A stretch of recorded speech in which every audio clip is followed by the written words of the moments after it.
Thank you. If you'd all like to be seated.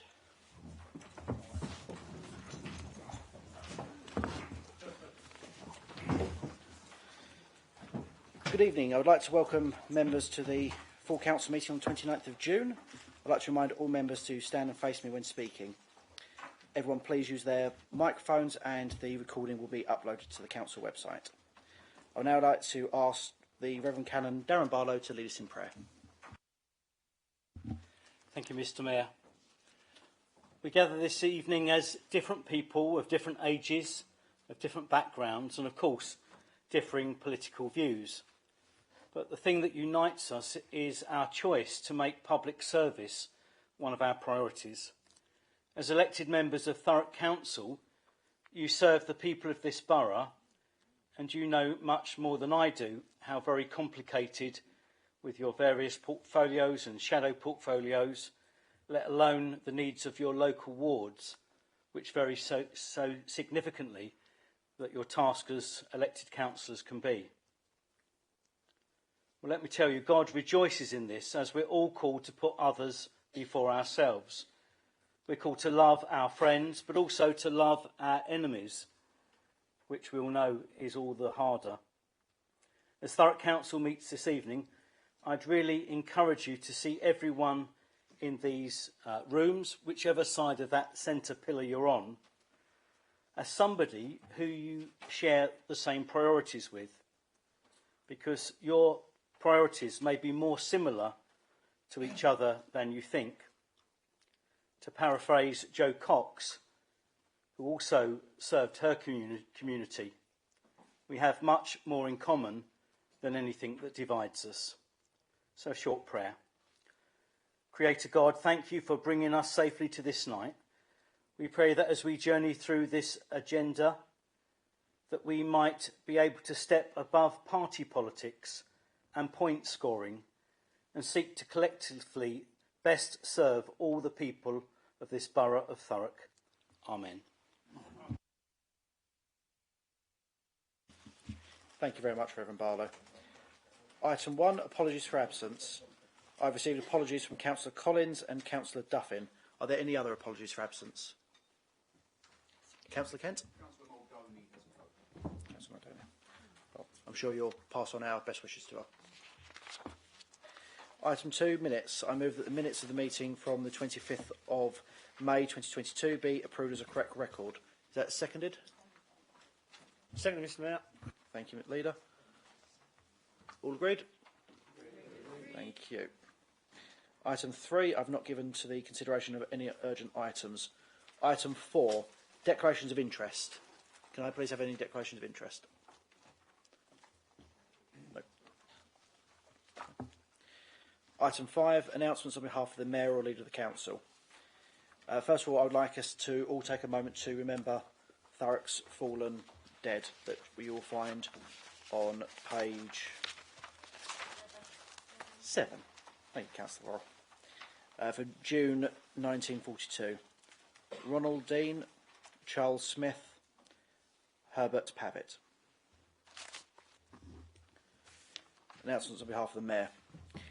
We began the mayoral year with a bang, with crisscrossing the borough for 12 separate Jubilee events. I'd like to put on record my thanks to all of the community groups who ensured that all citizens of our borough, young or old, were able to access celebrations for this historic event. 2 flag raisings have recently taken place, one for Armed Forces Day and one for Pride.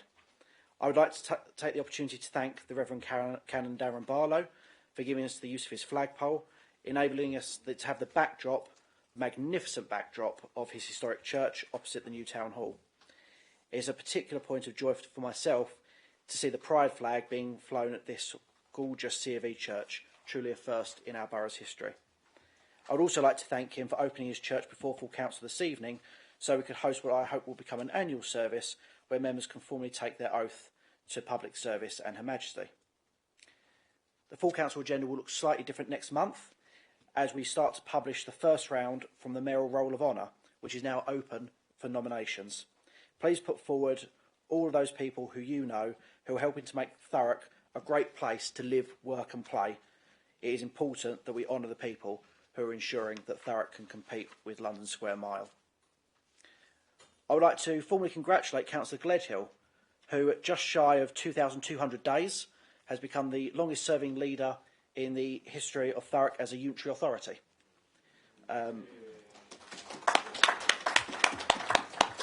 Thank you very much for your service, Leader. Myself and the Deputy Mayor have also made a small amount of history by being the only Mayor and Deputy Mayor team to have been sacked by that leader from the Cabinet. Oh, thanks for that, James.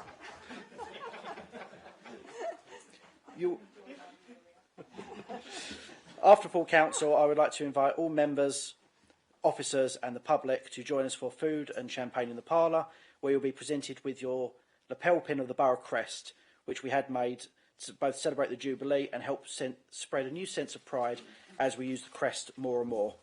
You have all seen the red carpet. I'm disappointed that commentary of the red carpet did not include that it has been cleaned by these fair hands. So you may as well use it. Leader of the Council, do you have any announcements? Thank you, Mr Mayor, and thank you for your kind words. It does only feel like 2,197 days ago that I took over this role, but clearly you're never going to forget being fired by me, and indeed let it go. You also didn't add that it was cleaned, the red carpet was cleaned by your fair hands using my carpet cleaner. But moving on to things that are more substantive and important. Last week I had the pleasure of attending the event at Port of Tilbury, which marked Windrush Day, 74th anniversary of the arrival of the Empire Windrush and its passengers who set out 30 days earlier from the Caribbean to start a new life here in the UK. They were among a pioneering generation who came to our country to seek prosperity for themselves and their families, to help rebuild Britain after the war. And since then, generations have grown up here and contributed to British life and culture. I've got to say, it's one of the most enjoyable events that I've been to for quite some time. And speaking to those that are still here in the UK and with us, and indeed a lot of their relatives, was really great. Some lovely history, especially when they found themselves on the artwork on the way up to the cruise terminal itself. Tilbury, as we know, has got an incredible history and a bright future as it grows as part of the Freeport, and indeed not just there, the Freeport, but also the Thames Enterprise Parks, as they expand and make this borough greater than it's been before. But events like this do help us remind of the lineage that we have as we go forward, and obviously it's part of the year of play that Councillor Coxall will continue to mention this year. It's events like that which really do, but not bind us to the past, but remind us of where we've come from and where we're going to, and what part we play in history. Indeed, the Port of Tilbury is so important. It hosted a meeting with Robert Courts MP.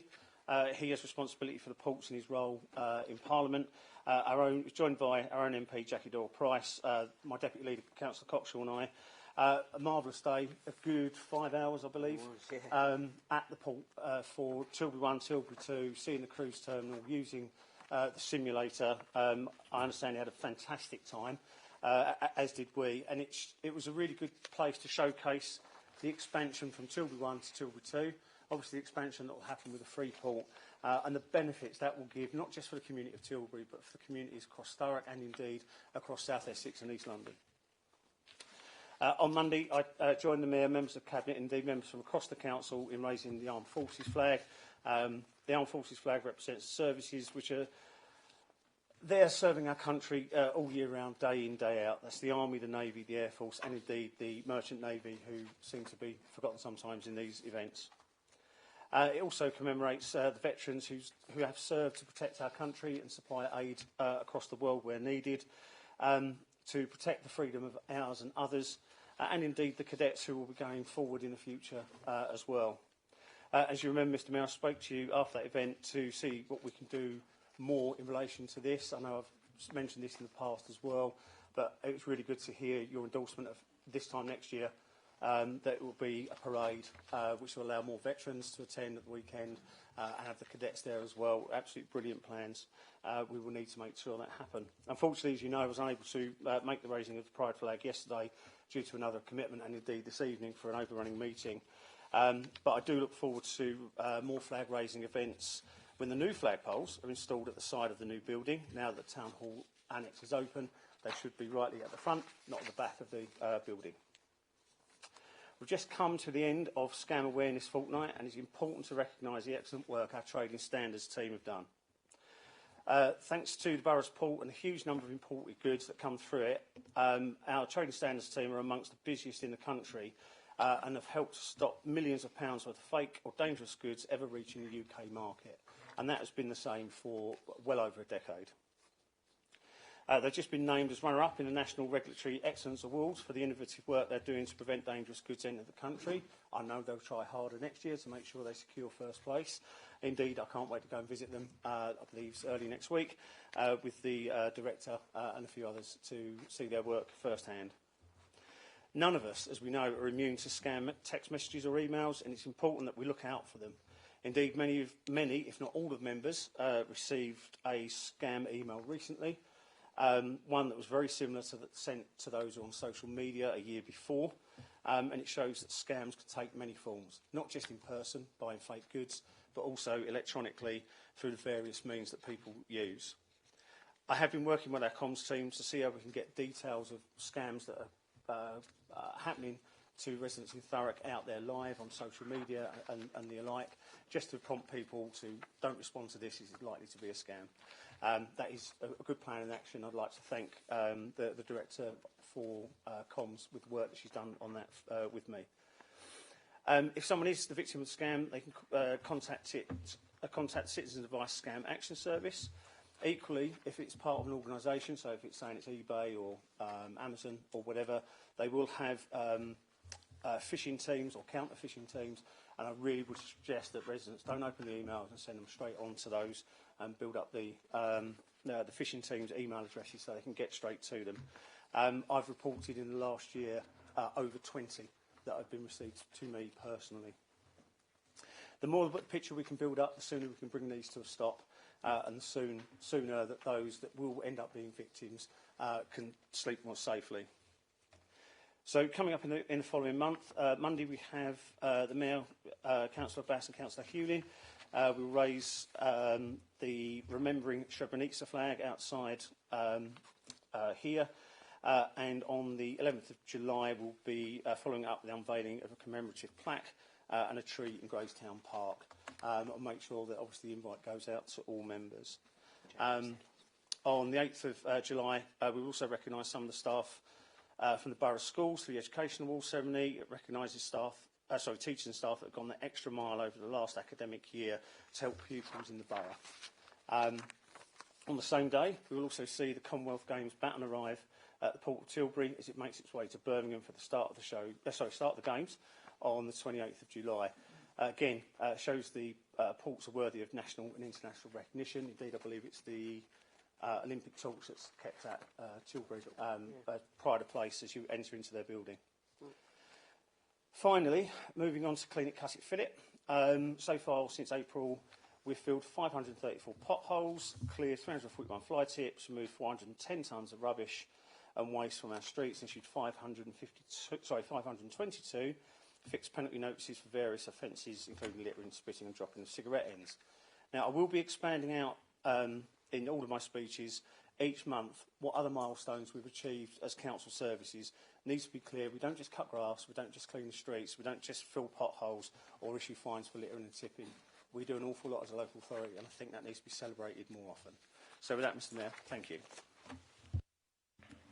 Thank you very much, Leader. Item 6, questions from members of the public. One question has been submitted and accepted by the Interim Monitoring Officer. This is set out on page 19 of the agenda. I'd remind the questioner that any supplementary question must take the form of an actual question related to the initial question and not a statement or monologue. Mr Perrin, would you please read out your question to the Cabinet Member for Housing, please? Thank you, Mr Mayor. Councillor Spillman, I believe 6 months have passed since it was announced that the Council was to initiate a report on the problem of damp and mould in Council-owned housing. If or when such a report has been completed, will it be published in the public domain? Councillor Spillman, would you please respond to the question? Thank you for your question, Mr Perrin. The report on damp and mould in the council housing properties was presented already to the Housing Overview and Scrutiny Committee on the 9th of November 2021. This report is publicly available on the council's website. A further update report was requested from Overview and Scrutiny and will be presented on November 2020. I saw that you had trouble hearing that. The report was already heard in November 2021 last year. It's published on the council's website, and we're going to do another report this November and the next November and the next November after that and ongoing, because it's a really important issue. Thank you very much, Councillor Spillman. Mr Perrin, do you have a supplementary question? Yes, thank you, Mr Mayor. Councillor Spillman, you may recall that 10 or more years ago, Mrs Deirdre Lodge, her late husband Simon and myself robustly campaigned on the issue of damp and mould in council housing. We urged the council to accept that damp and mould was a Category 1 hazard, endangering the health and well-being of people living in infected properties. The Bellis Ward councillors at that time stated that damp and mould was a Category 4 hazard and was not a threat to health and well-being, despite the fact that it had been declared a Category 1 hazard by the World Health Organization and acknowledged as such by the then UK government. Those councillors even accused Mrs Lodge of scaremongering. I accept that complete eradication of damp and mould from existing properties is probably not a viable proposition, and that treatment and containment will have to suffice.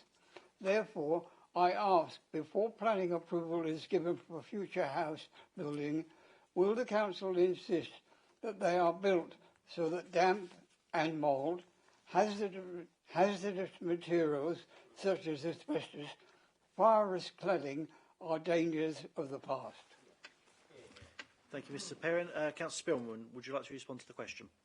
Thank you for that very important question, and I can categorically state yes.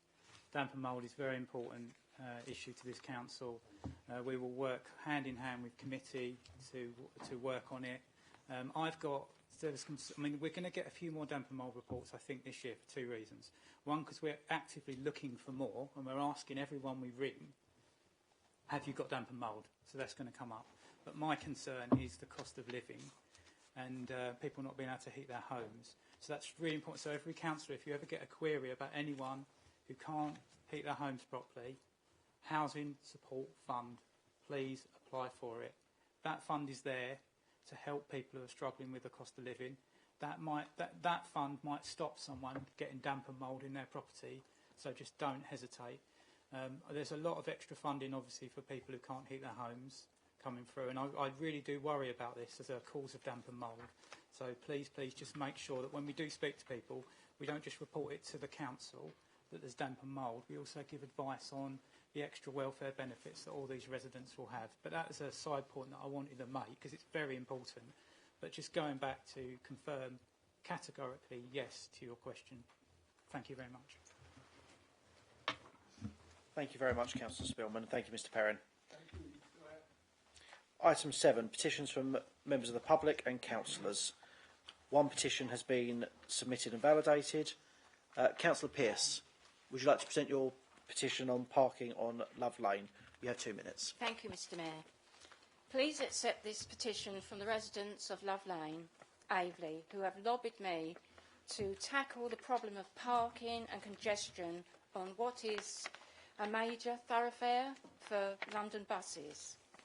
Grass verges have been eroded, pavements have become unsafe and cracked. So this petition calls upon Thurrock Council to implement a parking scheme on that road, including hardening of some verges for additional parking space and replacements of broken areas of paving. Thank you, Mr Mayor. Thank you very much, Councillor Pearce. Item 8, update report in respect of petitions presented at Council and Council offices. The report can be found on pages 20 to 23 of the agenda.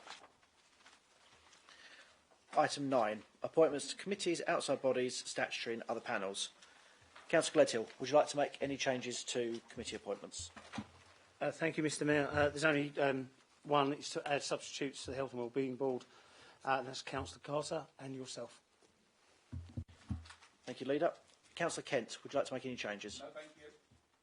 Councillor Byrne? No, thank you. Councillor Massey? Councillor Allen? Thank you very much. Are the changes agreed? Thank you very much. Item 10. Councillor Collins is not here tonight due to illness. Therefore, I will defer items 10 and 11. Item 12. Taxi licensing policy. Councillor Gledhill, would you please introduce the report? Thank you, Mr Mayor. Just for clarity, there is a time limitation on the taxi licensing policy to make sure that we can engage with all of our taxi firms, but I'll explain that in my summary. So following the Welcome Department of Transport publication of the statutory taxi and private hire standards in 2020, it set out the minimum standards that licensing authorities needed to apply to certain aspects of taxi licensing. A review has taken place of the Council's existing taxi policies that were covered in this guidance. This has included the introduction of additional criminality checks for vehicle and operators licences, a refresh of the suitability criteria for drivers, including drivers to be DBS'd, so that's disclosure and barring service, more frequently, and updating operator conditions and requirements. The guidance and the revised policy have been considered by the Licensing Committee and put for public consultation. The Committee have also considered the consultation responses before agreeing the version that's in front of us this evening. These revisions have been incorporated with other existing licensing policies into one policy document, which is before you this evening, and the adoption of that is to come into place on the 1st of October 22.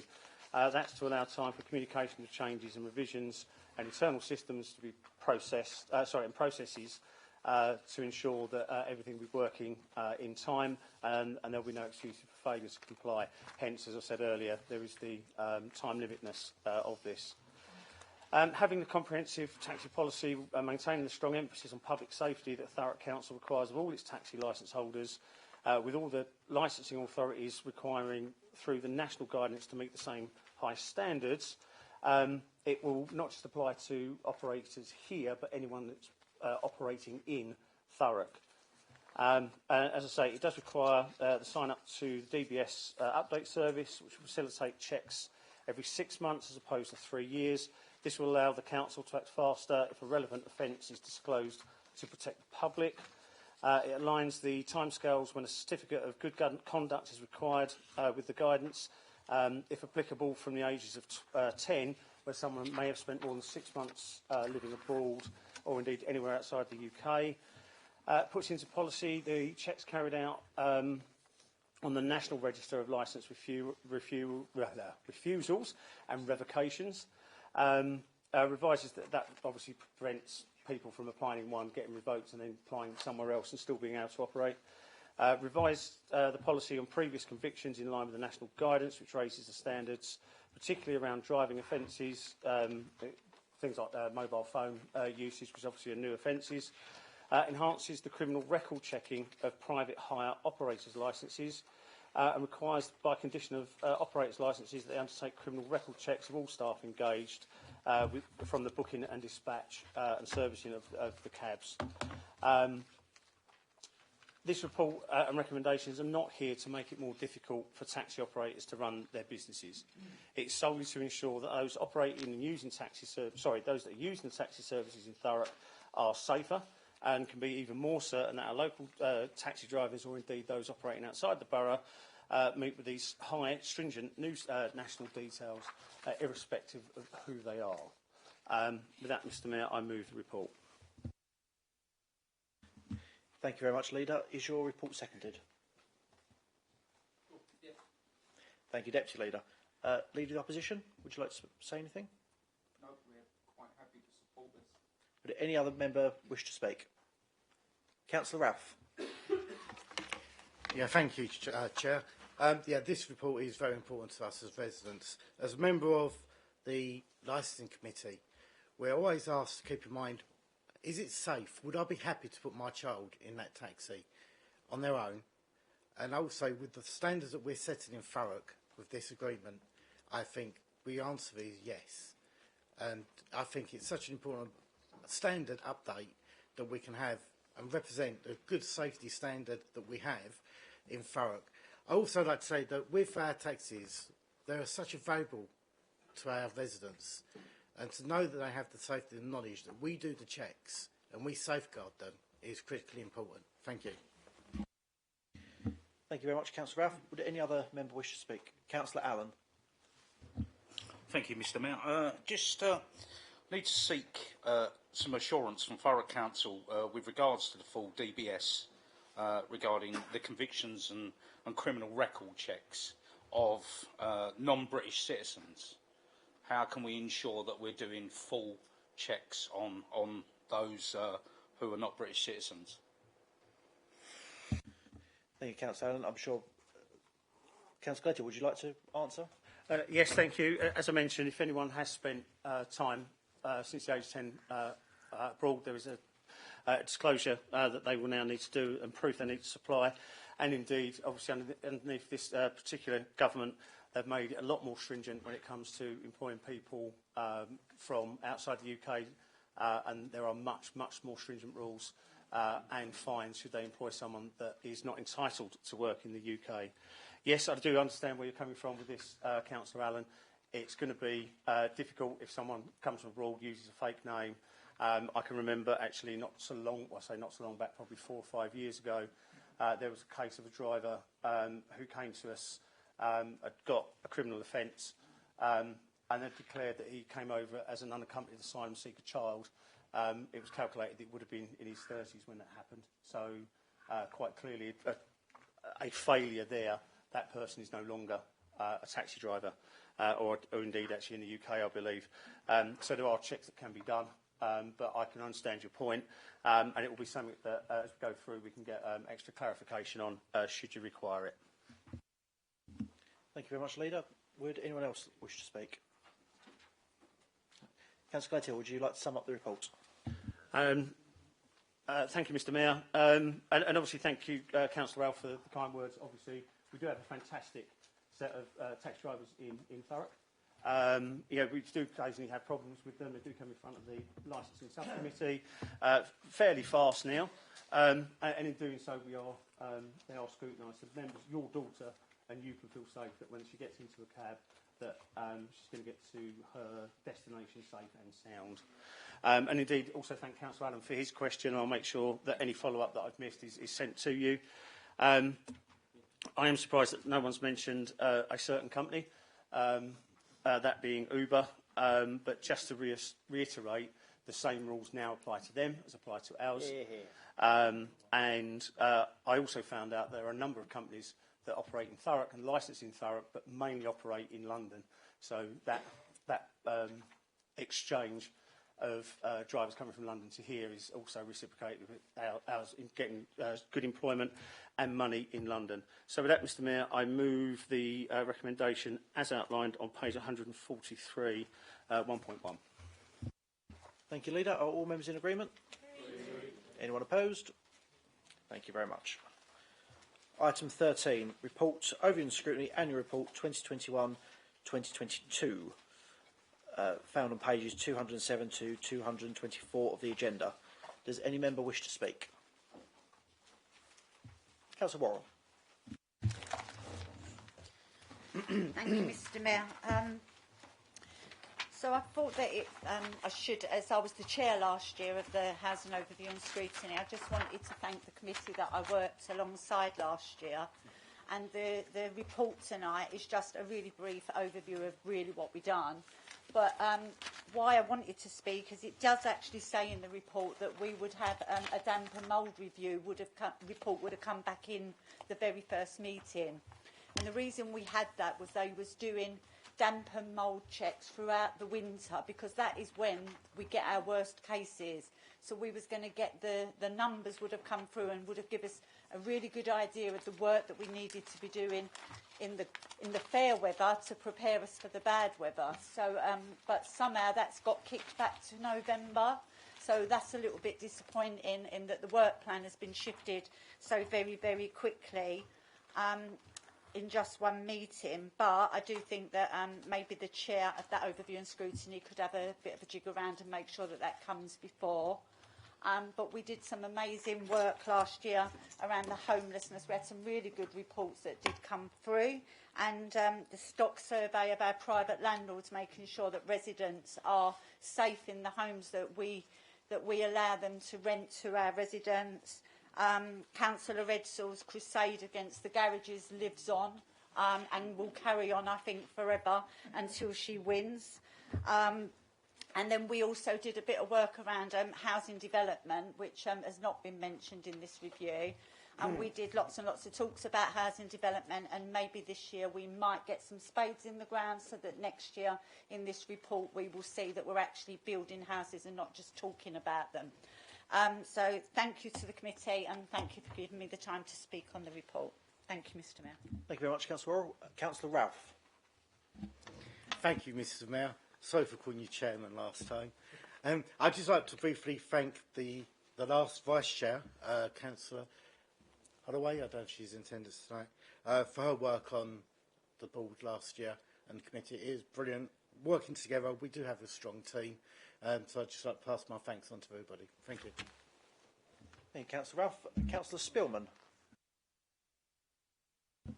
I thought November, so I will not just will the chair go back, but I'll also check that with you as well. But yeah, I'd like to thank you for your chairmanship last year, which was fair, and thank you for the invite to committee, and thank you for the opportunity you gave me to speak at the committee as well. I do think it's I do think there's a place for cabinet holders to be in committee a bit more, and it makes it work a lot better when you're not going there with a shield thinking, okay, I'm just being dragged here to, that I'm actually coming here to have a proper constructive conversation between grown-ups, and I think that's what we did, and I hope that will continue. Thank you, Councillor Spillman. Leader. Thank you, Mr. Mayor. I wasn't actually going to mention it, but as Councillor Worrell's brought it up, it does seem a bit quite light on this report.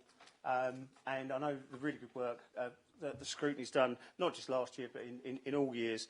And it seems to me this report gets smaller and smaller, which is a shame because there's such really good work that does take place.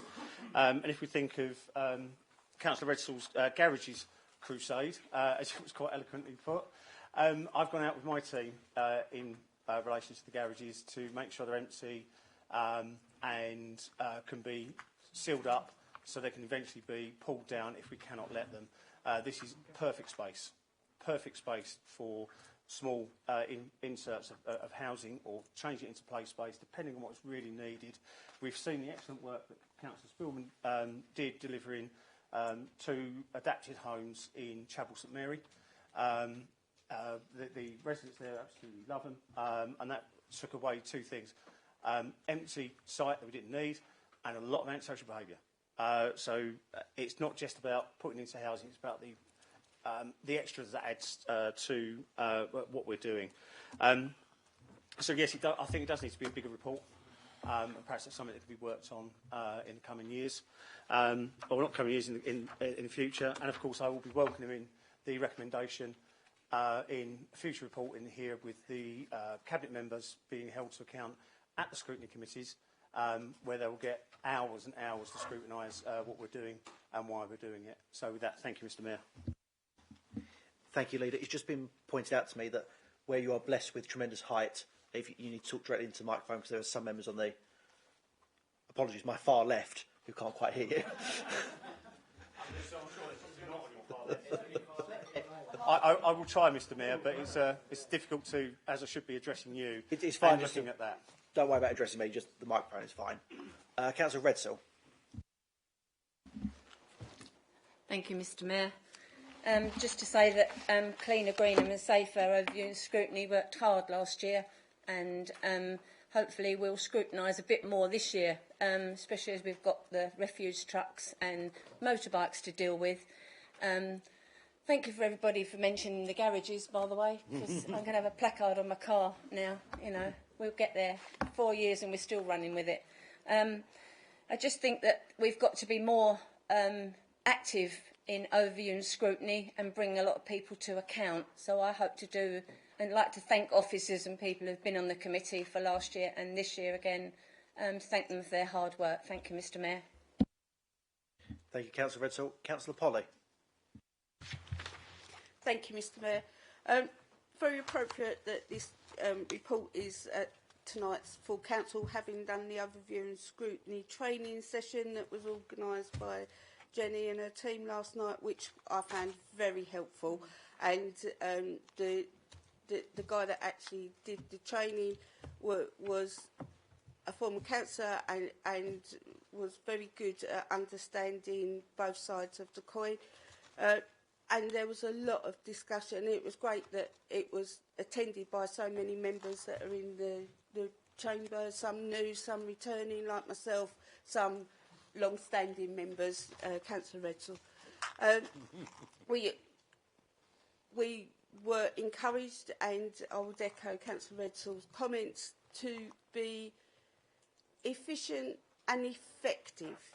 And I think that is very important on overview and scrutiny. I've always understood it to be the checks and balances of the council, and that we would like to encourage more participation perhaps from our residents as well, because this is also an area I don't think that the overview and scrutiny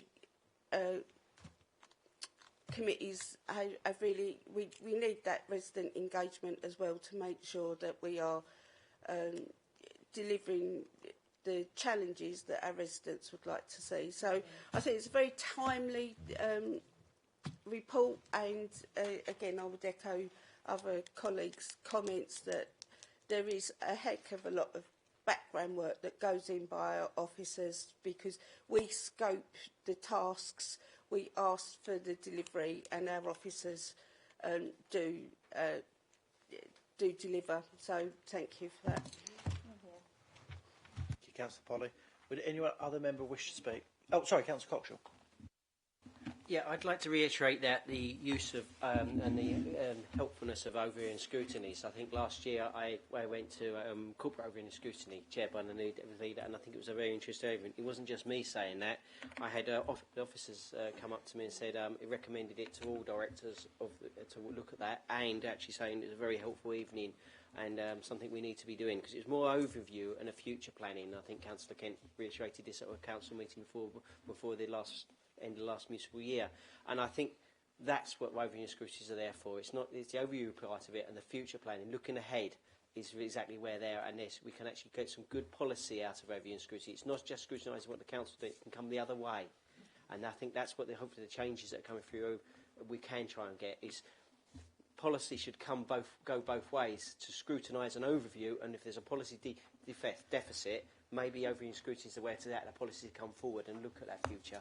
And that evening was just, I've hopefully many more, and that spurred me to go join the Constitution Working Group to try and change it, to see if we can get a better overview and scrutiny, and how we can get that working in both ways. Thank you, Councillor Cockshaw. Councillor Hebb. Thank you, Mr Mayor. I was just going to sort of talk a little bit about the creativity, but then sort of Councillor Cockshaw started talking about it.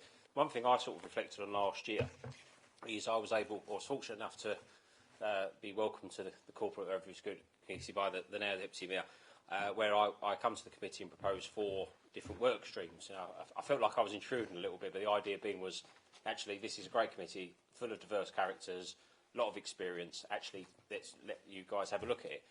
And actually, the meeting's become a lot more creative than scrutinising, and that's, you know, I think that was really helpful. Certainly when we started talking about the whole fair debt stuff in terms of the educating young people emerging into sort of wider world, you know, never, let's be honest with you, probably in the last 12 years has that ever been more potent. We talked about that 9 months ago, and I can't believe quite how rapidly things have progressed on that front. So thank you for your support with that committee. Obviously, we talked about some of the other stuff in terms of those who can pay but choose not to. So, you know, you help shape the framework for what that would look like in terms of things like the committal process. And then you had those on the opposite sense who want to pay but just simply can't. And you know, some really good discussion about how much further can we go. Have we done everything we can? It was sponsored by the CAB, and that was fantastic. And then, of course, we went to the committee with a paper, or I asked you to ask for a paper, which you did, in terms of an investment committee. That committee was discussed and debated, and you come up with recommendations, so I was obviously very pleased with that as well. But just to all of you, a really good set of meetings last year, and we got some really good creation out of it, so thank you. Councillor Hewlin.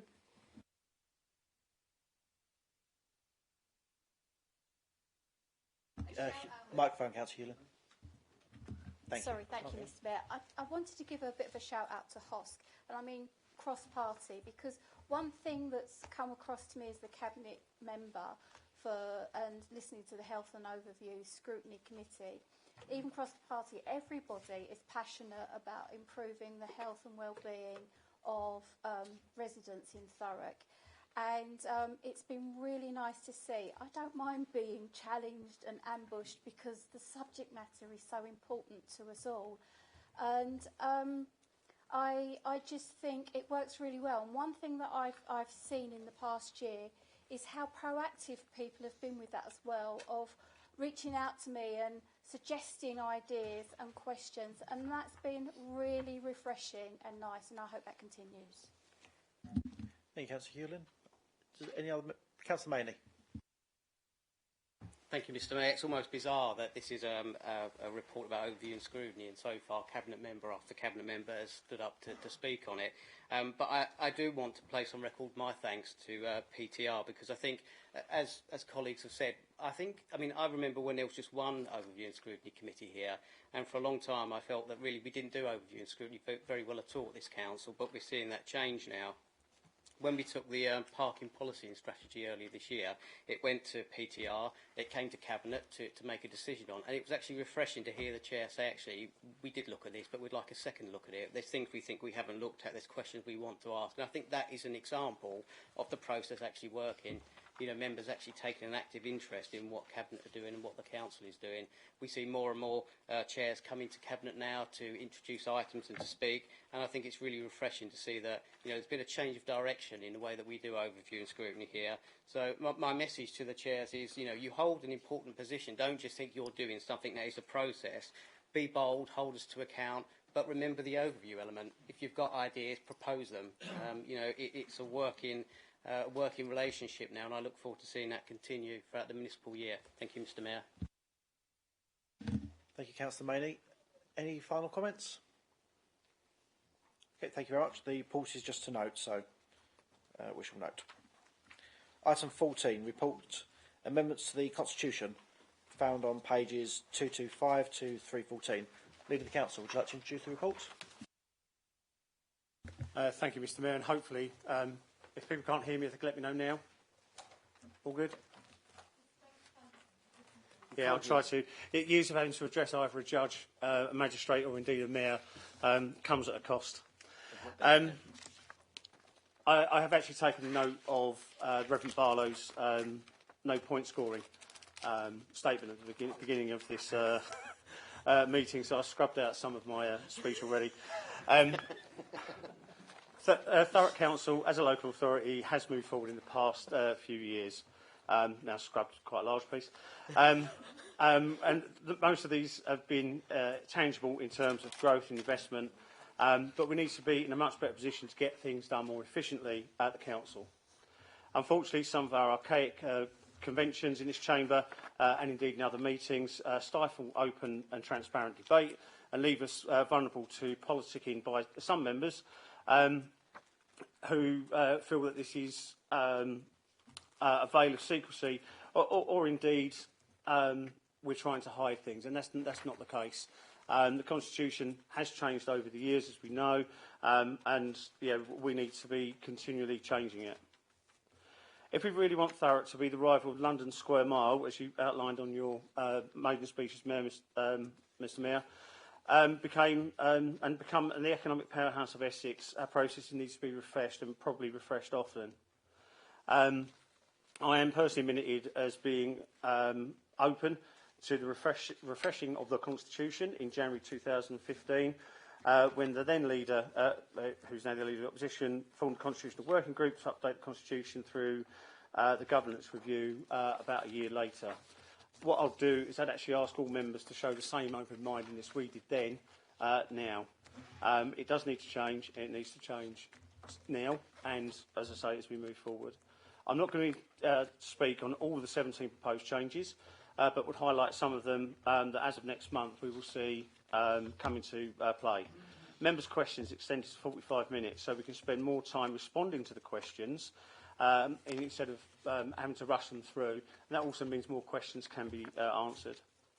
The annual Cabinet member reports go to Overview and Scrutiny Committees for longer periods of questioning. I would hope that all members, if they have a particular question they want to ask, if they are unable to make that meeting, to submit them to the Chair for questions when that comes forward. Flexibility in the Mayor being able to call additional extraordinary meetings should he require them, and all future mayors as well, and the full council cut-off to be pushed back to 10 p.m, so discussion time is less limited.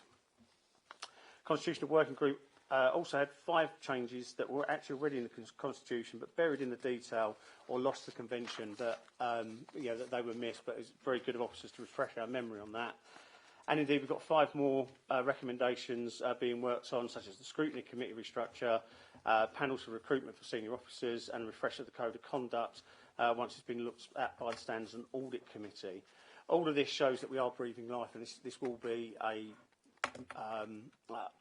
policy and a constitution that will continue to grow and change to meet our needs. Even some of the minor ambiguities which lead to, certainly me, taking out an awful lot of the monitoring officer's time to confirm who's responsible for something, as it's just a general he, she, rather than the Mayor or the Chief Executive, have been taken out and made much clearer, so I thank them for that. This has already received universal agreement at the Constitutional Working Group, and I'd like to thank them for all the hard work so far on this, and as obviously they go forward. I know that the Overview and Scrutiny review that's going on, which has spoken about overview and scrutiny at length. We want to make sure we get that right and not just rush into something because someone else does it that way. Let's copy it. But it's been 16 years now since I started, and roughly the same time we introduced the, I believe it was 5 then, now 6 overview and scrutiny committees. That does need to be refreshed. So, as I say, I'm not going to go through all 17 there, Mr. Mayor. I'm sure every single member has read them. And with that, I move the report and the vast number of recommendations outlined accordingly. Thank you, Leader. Is the report seconded? Seconded. Councillor Coxhill, would you like to speak now? Or reserve your right? I'll reserve that. Thank you, Councillor Coxhill. Leader of the Opposition, would you like to speak? No. Councillor Worrell.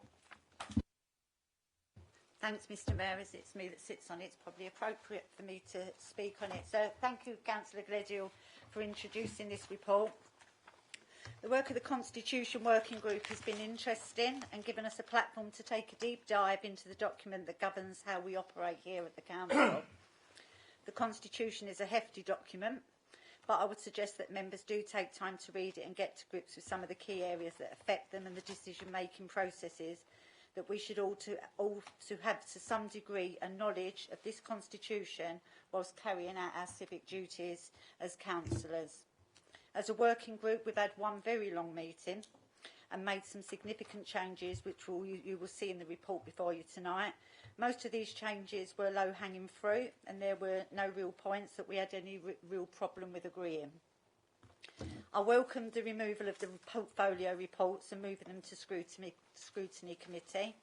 All too often the reports were well out of date due to the processes of getting them agreed at several levels and then at Directors' Board. Bringing the reports to scrutiny will ensure that Cabinet members are fully accountable for their areas of delivery. The extension of the meeting to 3 hours should now stop the embarrassment of closing down a meeting before all of the items on the agenda have been dealt with. The next part of the work is to look very closely at the scrutiny committees and decide whether what we currently have is the right format or should we change the committee structure. This work will be detailed and we will need to visit other councils to see whether their structure could work better than ours. We need to be mindful that what works somewhere else may not work here, but I believe that as a committee we want to have a structure that works for our administration and those sitting on the Scrutiny Committee. I would like to finish by adding we do need access to the LGA peer review that was conducted in January, but unfortunately, despite requesting this several times, it has still not made itself available to councillors or those on the Constitution Working Group. This report is now fundamental to the work of the Constitution Working Group, and again I am requesting that we have sight of the report and the action plan prepared by officers as a result of the peer review before the Constitution Working Group meets again. And thank you, Mr. Mayor. I will leave it there, but it's been really interesting work so far. Thank you. Thank you very much, Councillor Worrell. So, Councillor Watson, were you indicating? No. Does any other member wish to speak? Councillor Redsill. Thank you, Mr. Mayor. Just echoing what Councillor Worrell said, I thought it was a really interesting working group and cross-party too. We were very good, and obviously the Constitutions, Councillor Howden and I really wanted this to come as a working group, and I think it's work in progress because I still think we've got a lot to do. There are a lot of outdated things in the Constitution, and even things like allowing people a few more minutes to speak, you know, and not just 2 minutes. At least we're giving them 3 now, which is good. It needs to come through there. I think we've got a lot of work to do, and I hope it just carries on. It was really interesting, though, to work on it. Thank you very much, Mr. Mayor. Thank you, Councillor Redsill. Leader of the Opposition. Yeah, I just wanted to touch on what Councillor Gredhill was saying about scrutiny, because I actually agree with much of what he said. You go back to the days of an old committee system. Thurrock was an early adopter of a cabinet scrutiny split. We did it before it was actually the law, so cabinet had to be a committee of the council with proportionality and everything else. And then we did have that one committee with kind of working groups underneath it. I've carried out or been part of a lot of corporate peer reviews, peer challenges all over the country, and I've seen scrutiny in operation in any number of authorities, and I don't think I found an authority anywhere that's actually cracked scrutiny. We all know what the intention is, but everybody struggles to get it right. So I guess my plea is that everybody is open-minded as we look at what a scrutiny system for Thurrock would look like, but that it isn't something that we rush into. It's something that we do carefully consider the needs of Thurrock. It's not something that you can cut and paste from somewhere else. And you know, I say again, I really haven't seen anywhere that's really managed to crack scrutiny.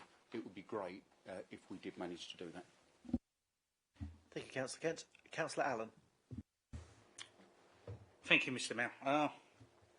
I do believe that there are some members here tonight that remembered when I chaired the PTR committee back in 2021, and I made it clear that members should stay until business is completed.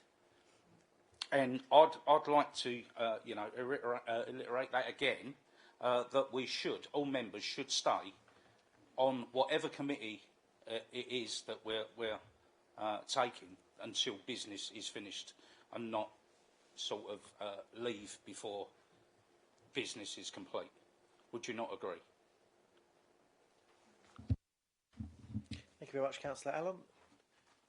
Are there any other members who wish to speak? Councillor Spillman. Thank you, Mr. Mayor.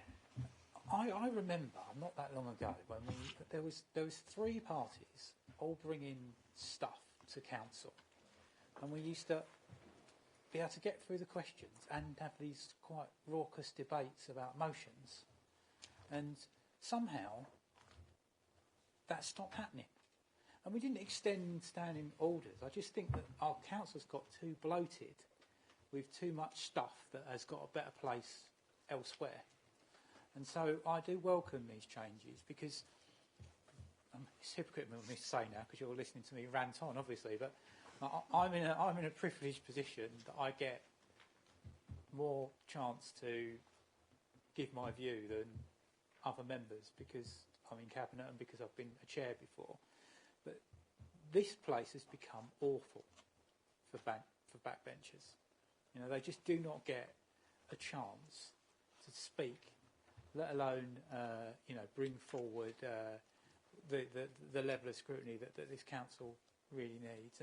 And so I'm really happy about this because I don't know, it puzzled me because I don't know how it happened, but it has happened, and we do need to act to sort it out. And I'm quite excited about these changes because I just think this room and the new chamber will be a lot more vigorous than it has been, and a lot more productive, and a lot more constructive as well than it has been, because it's lost its way a little bit, and I really do welcome this. So thank you very much. Thank you, Councillor Spillane. Councillor Cockshaw. Thank you very much. And first, I would like to thank the Mayor for actually instigating this review, and I think it's very due since 2016, the last real deep dive into our constitution, and I think I'm proud that it's been started for a small party political void by this side listening to what over scrutiny and listening to what this full council was saying, that we can't, and even tonight I had the press mention to me that this has been taking so many months to get to the motion that we're debating later on tonight. I think we are listening and trying to change it, and the way to change that, to prove we're changing it, is to extend the time of questions, extend the time of the thing, to make sure we open that transparency. And I sit on the committee that's brought this forward.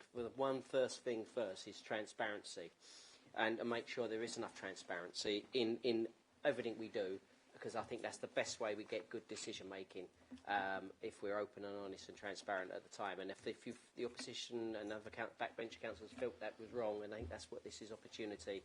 And I certainly took that once, Councillor, to sit on here and change our way of working. And I'm very proud that even though it may stifle the tools that the Cabinet or the governing party has, I think they're right to do that, because if we start with the transparency item.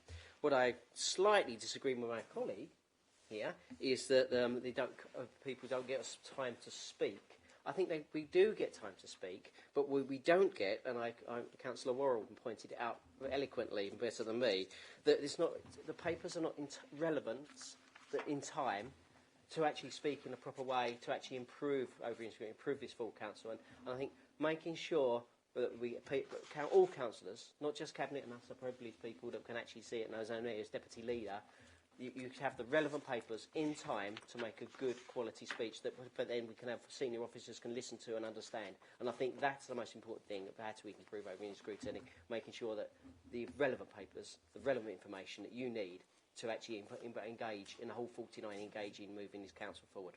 Thank you. Thank you, Deputy Leader. We've got 10 seconds left, so Councillor Watson, final comments, please.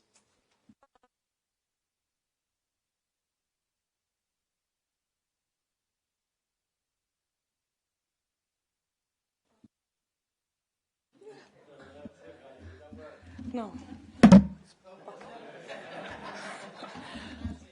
Well, can anybody hear me now? Oh, sorry. So it's just smash it on the table and it works. That's how we do it now. So I truly recommend all these recommendations. I'm part of the Constitution Working Group. One of the reasons that we put the guillotine to 10 o'clock is that we can try and get through all the business. One of the reasons that the portfolio holders now go into scrutiny is so they have more time and be challenged more than what we do actually here now, because we have such large agendas.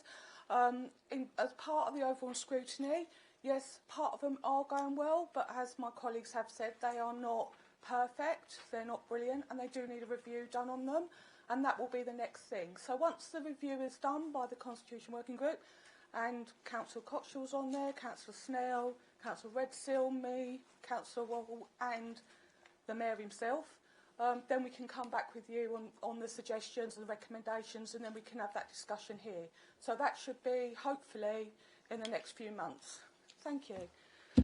Thank you, Councillor Watson. With expired time, Leader, would you like a few brief moments to sum up? Leader of the Council. Thank you, Mr Mayor. Councillor Watson, it's not called banging it on the table, it's actually called percussive maintenance. I find about 3-4 inches in old money is quite percussive enough. I'd like to thank Councillor Worrell for her accurate and kind words. Again, if you notice, Reverend Barlow agreeing on the bits we do agree on.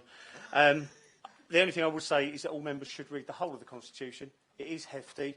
Take it in bite-sized chunks. Some of it will make you sleep better. Some of it is really quite interesting.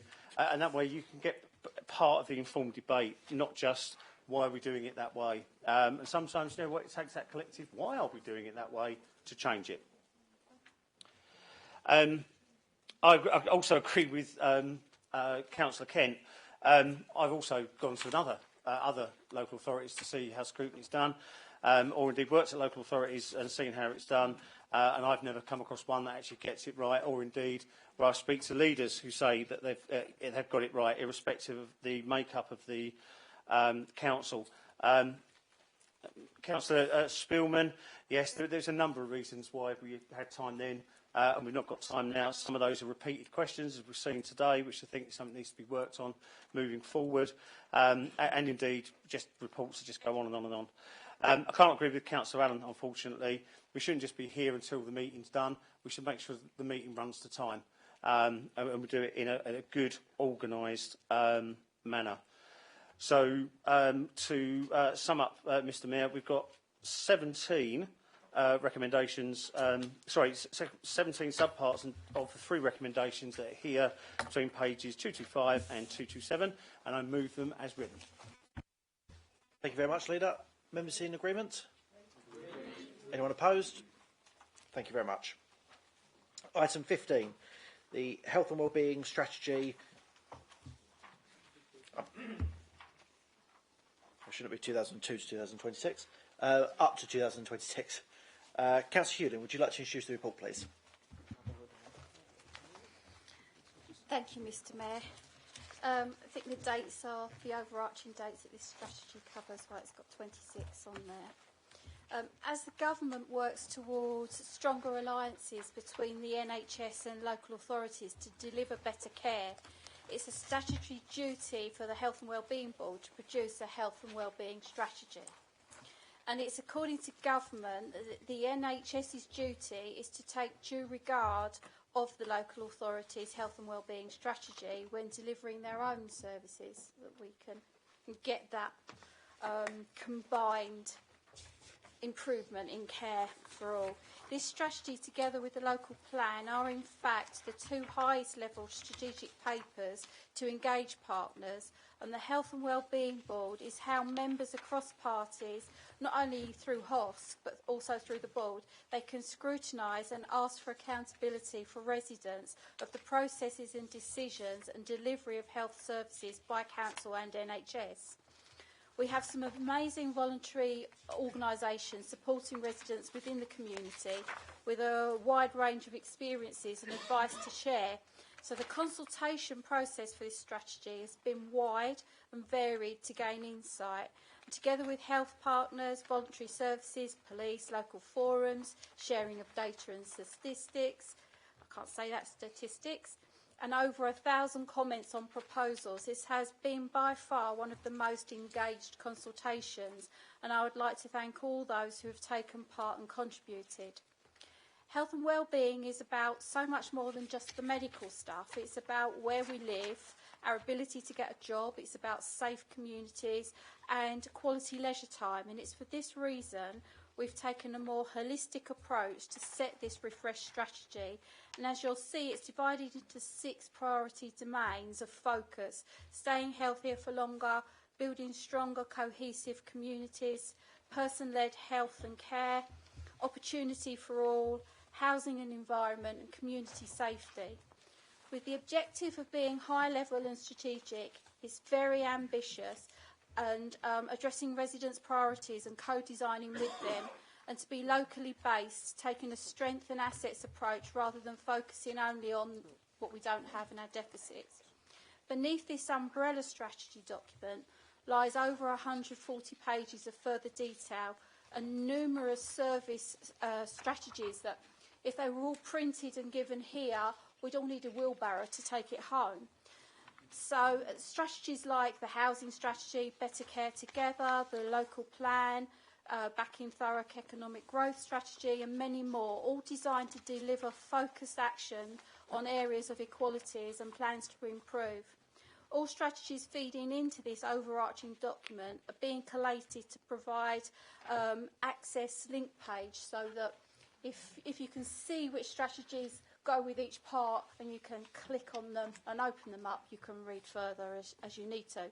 This strategy has been well received by members of HOSC and those of the Health and Wellbeing Board, including partners such as the NHS. Our Directors of Public Health, Adult Social Care, Housing and their teams have worked hard to collate and bring forward this ambitious strategy, for which I'd like to personally thank them for their care and due diligence, along with the headaches and sleepless nights, to bring it to fruition and ensure it is truly a joined-up approach across all service directorates. And I feel optimistic that finally we can start to level the playing field and, together with the NHS, improve Thurrock's health statistics and see us at the moment below England's average for life expectancy. The report asks Council to note and consider the goals and domains of action, and I would very much appreciate your feedback, everyone. Thank you. Thank you, Councillor Hewlin. Is the report seconded? Seconded, Mr Mayor. Thank you. Leader, would you like to reserve your right to speak? I shall reserve it until later. Thank you. Thank you. Leader of the Opposition? Yeah, this is an incredibly important report, and I think Councillor Hewlin is absolutely right when she says it is one of a suite of strategies, but especially links to the local plan. As the local plan emerges, we've got to make sure that there's a real synergy between the two. I've just got a few comments. I just think I'll start with that kind of overarching bit that says that it can't be right that a man in Tilbury Riverside is likely to live 9 years less life than a man living in Little Thurrock Rectory. I mean, they're wards that actually abut each other. And we have to do something to get under the skin of why we've got those inequalities and that lack of, not that I like the phrase, but that lack of levelness within Thurrock, especially with two wards that are as close together as they are. And then you look at things like obesity, and you know there are many of us here that could look at ourselves when we talk about obesity. But if you look at childhood obesity, very nearly 28% in West Thurrock, and then as low as 16.2% in Corringham and Fobbing. You know, what is it that we're going to get through this strategy or any other strategy that helps to reduce childhood obesity and helps people to live longer and more active and healthier lives? There's a statistic in here that says that men, again in Tilbury, come to the end of their healthy life when they're in their early 60s. You know, that's just horrific. It can't be right in 2022. Specifically, if we go back to obesity and we go into the domains, and I like the domains, I like the way it's set out, I like the idea of here's the goal, who are we trying to get to, and what does success look like. I like that. But some of the language, I'm afraid, is just impenetrable. So, obesity. What are we going to do? It says, refreshing and delivering the whole system obesity strategy, covering healthy weight for children, community influences, the food environment, physical activity and weight management. You know, what on earth does that mean? You know, to a man or woman in the street, how are they supposed to understand just what it is that we're going to do that tries to crack the problem of obesity? But then I come on to the issue that we all know is very, very real in Thurrock, which is air quality. I can only find it mentioned once, and that's on Domain 5D. Regeneration and future developments will seek to improve physical and mental health, reduce exposure to air pollution, and to build community resilience and reduce antisocial behaviour. I just think that air quality is so important for so many people in this borough that it should be much, much further forward in this report, and I think it merits much more than just that one kind of almost throwaway comment. I'll go back to section 7, where is the playing field not level in Thurrock, and we're told that through the consultation, residents are concerned at the lack of ease of seeing a GP. Well, you know, Mr Mayor, we all know that Thurrock has the second lowest ratio of GPs to the population anywhere in the country. Something around 40 GPs per 100,000 people. That means that we have GPs with 2,000 people on their list. You know, that is just not good enough. And we need a strategy for dealing with that. And again, I think that should be loud and clear in here. And it's not only GPs, it's dentists. We all know that for many, many people in Thurrock, it is practically impossible to see an NHS dentist. And we need to see what we're going to be doing to change that. And it should be in here. We should be getting a feel of it in there. And I'll just close, I think with two things. I'm really pleased that paragraph 4.4 on page 317 at last accepts that there are people in this borough that suffer from digital exclusion.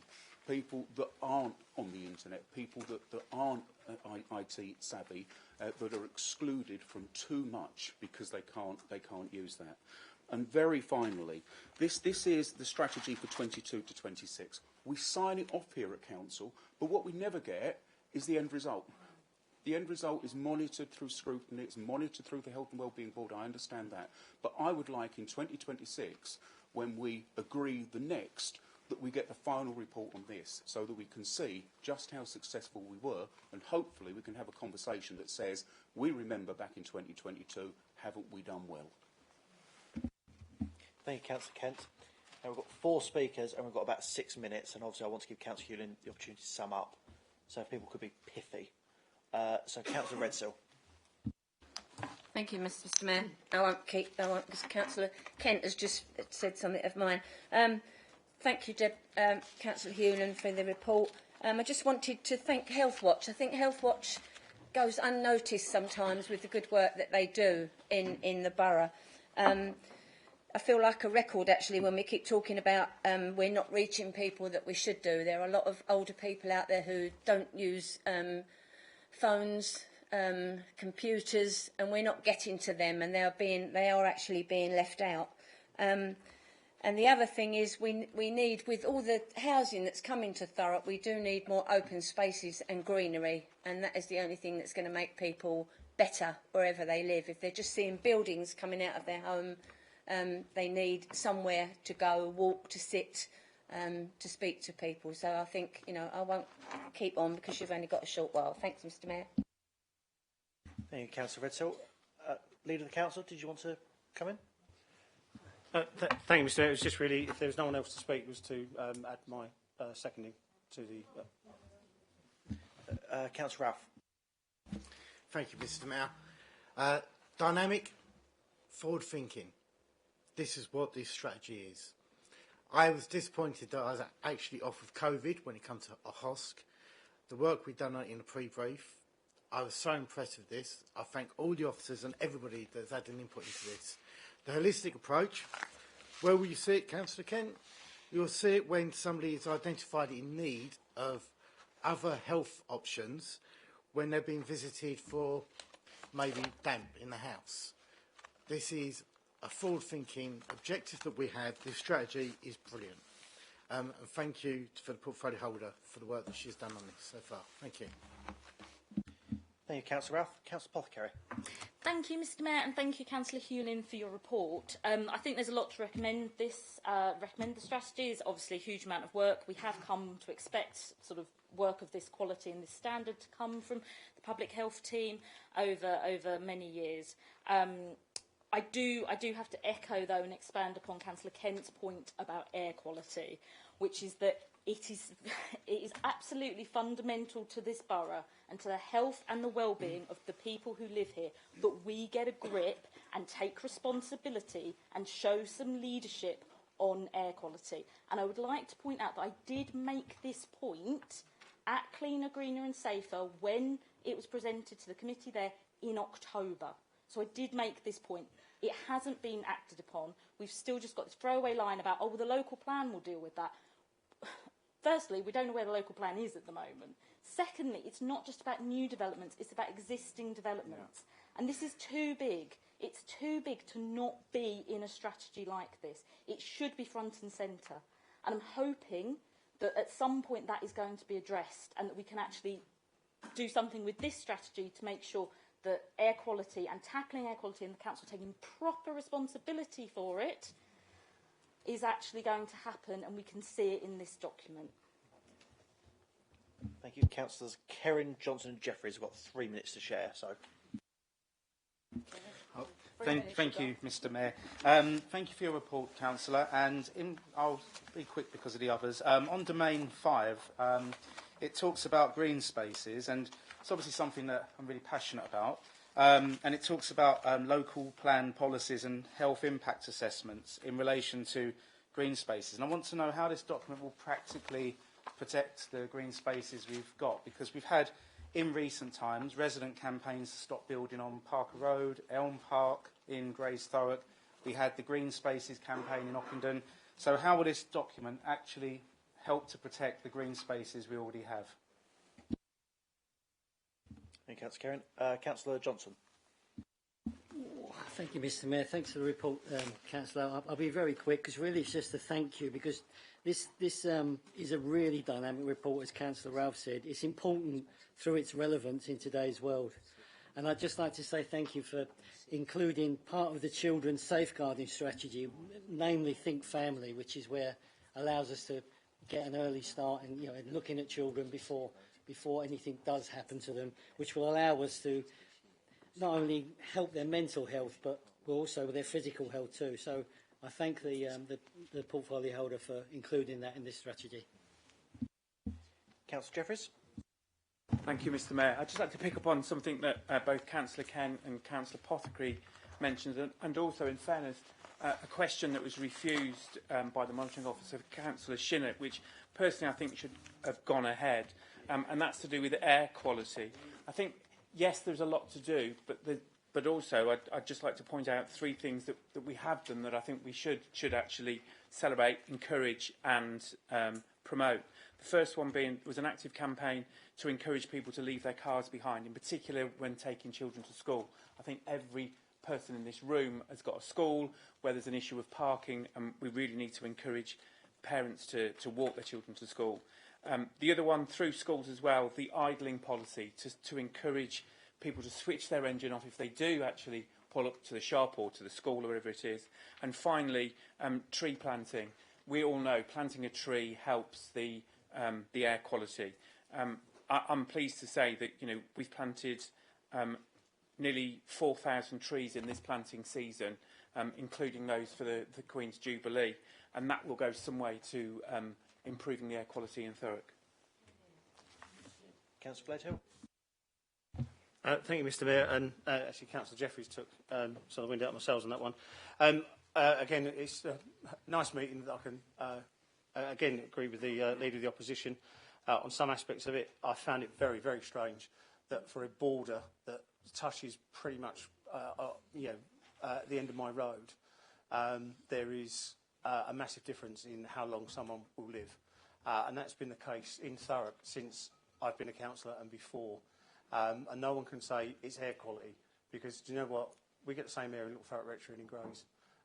We might get it a little bit later, but we still get the same air. You know, we know it's where they live, it's the employment that they have achieved and got through life. But equally, I've got former dockers in my ward.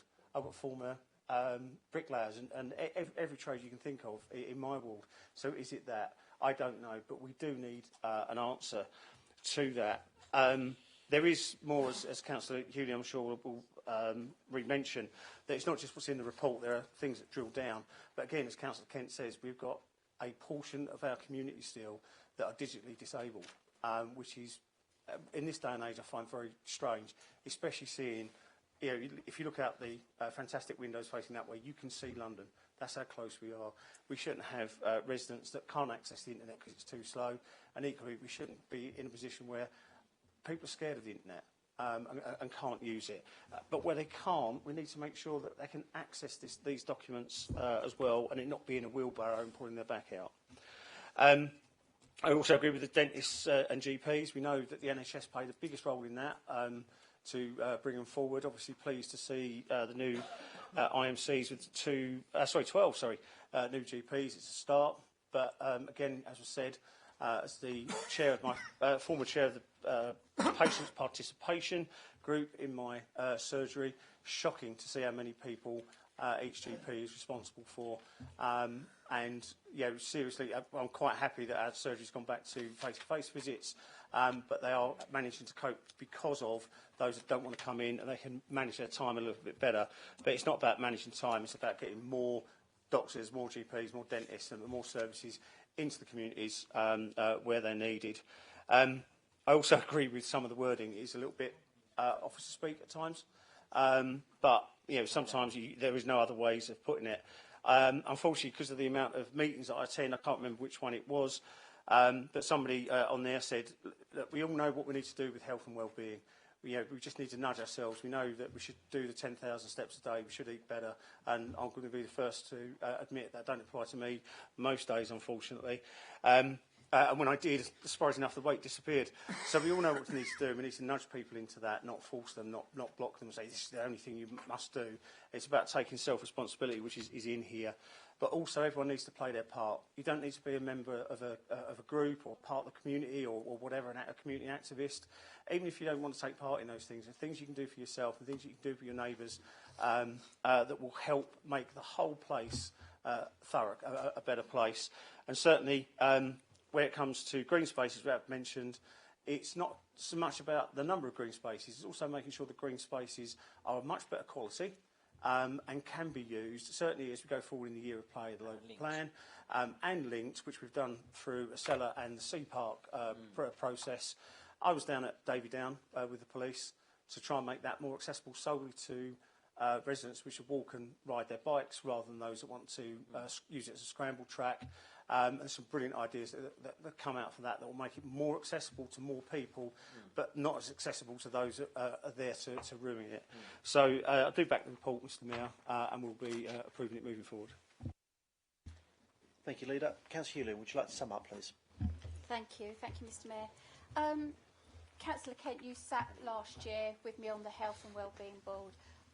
To be honest, I wish you were still on there because sometimes, you know, like we have different opinions on things, but I think we are quite like-minded on a lot of these things. I chaired my first meeting last Friday, and one thing that I have done is we've agreed a change in terms of reference to make sure that we bring actions forward to be looked at. This is a new refreshed strategy, and this year needs to be the reports on what actions are going to be done to meet some of the things that we need to do to get this level playing field, with the following year starting to report some results. And there is going to be an action log that will be part of every agenda to go through that action log to see where we are, to see what's been done, to see what we need to still do. I think that's important going forward. You talked about GPs. That's been something that has upset me all the time I've been a councillor for 8 years, is the lack of GPs, the age of our GPs, and it didn't seem to be getting any better. But this year, I've been, I don't know, I'm quite excited and I'm extremely optimistic because the NHS have listened to us. And when the Corringham IMC goes in, there's going to be 12 new fellowship GPs for the Thurrock, not just for Corringham, for Thurrock. So those 12 fellowship GPs are fully qualified GPs that also want to specialise. So not only will they be able to offer more GP appointments, and they've given us a conservative estimate of about 500 extra appointments a week. I mean, we've gone, like, for me, 0 to virtually superheroes on the number of GPs that we are going to be getting in Thurrock. And going forward, I'd like to think that more of these fellowships will happen, and it's a way of bringing in a younger generation of GPs that want to continue their career and specialise. So we get that specialist help for diabetes, for obesity, for cardiovascular issues. That they'll be here, and perhaps they'll want to settle here, and they'll build practices here, I don't know, or they'll go on and we'll get more fellowship GPs. But at least we are getting more GPs, and a sustainable way of keeping GPs, I feel, going forward. I'm not going to talk about green spaces because Councillor Gledhill's done that. The The ones that don't have digital access, I get that. There is a telephone, you can telephone us, we'll do paper copies, we'll talk to you on the phone, there's easy read versions, there is help out there for those that can't obtain things digitally. And quite a few people have mentioned air quality, so I'm going to stick with air quality. Now, like I said, this is an umbrella document, and the fact that it says reduce exposure to air pollution is a goal. The people experiencing poor access to green space and or air pollution is the who. The how is via the local plan, via health impact assessments, as you said. It's telling you the umbrella arch of what we're doing. And as I said, underneath that is all those strategies and the work that gets done. You only have to, and I know I'm going to go to a digital version, but like I say, you could phone to get the same information. If you put air quality into Thurrock Council's search engine, you will see that there is a strategy that is due to be refreshed and renewed and reviewed this year. And for every single year since we started monitoring air quality, there is an air quality report. There are 16 measuring devices around this borough measuring nitrous oxides, I think are the nasty bits. And it's measuring it every single hour of every single day. And those measurements are being reported into the government. And if they go over those limits that are acceptable under current standards to our health, it rings an alarm bell of some sort somewhere. But you will see from last year's report, not one single incident of air pollution being higher than acceptable levels. Not one. The council takes responsibility for what it can take responsibility for. It measures it. It's putting in things like cycle routes. It encourages people to take public transport. It's doing what it can with the messaging around idling. But the council aren't responsible for weather patterns. They're not responsible for wind direction. They're not responsible for people getting in their cars and going to work or getting in their cars to take children to school. We have to, as residents, take some responsibility too for the pollution and the air quality of our borough and not expect the council to keep doing it for us. You've got the same access as I have to our residents. You can send the message the same as I can. We've all got to do our bit. We've got to start looking at the cars we drive, at the rubbish that we make. We're planting trees. We're doing our best as a borough, and it's all being measured. And you're shaking your head, and I still don't understand why you don't think we're doing enough. Industry. You can't have more jobs, better prosperity for everybody without there being industry. We're widening roads. We're putting in other roads to divert traffic. What more can we do? And they are.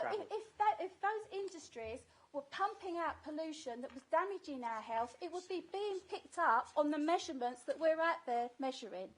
And it's not. But Tilbury's being measured. It's being measured the same as every other area in Thurrock. And none of those areas have exceeded the limits. None last year. None. What can I say? That's it. No, we're not shouting across the chamber. I'm sure Councillor Hewden will be happy to answer questions at a later date. Councillor Hewden? I just say it's Councillor Jeffries, because air quality, to take it, there's so much to do within adult social care and health that to give air quality some priority, it's been highlighted and picked out to be put into environments to be concentrated on. Yeah, big. Councillor Jeffries will be delighted to answer questions at a later date. We'll proceed to the recommendations. Members in approval? Any members opposed? Thank you very much. Move on to questions from members, item 16. There's 30 minutes for this item. They're up. Give a bit of order, please.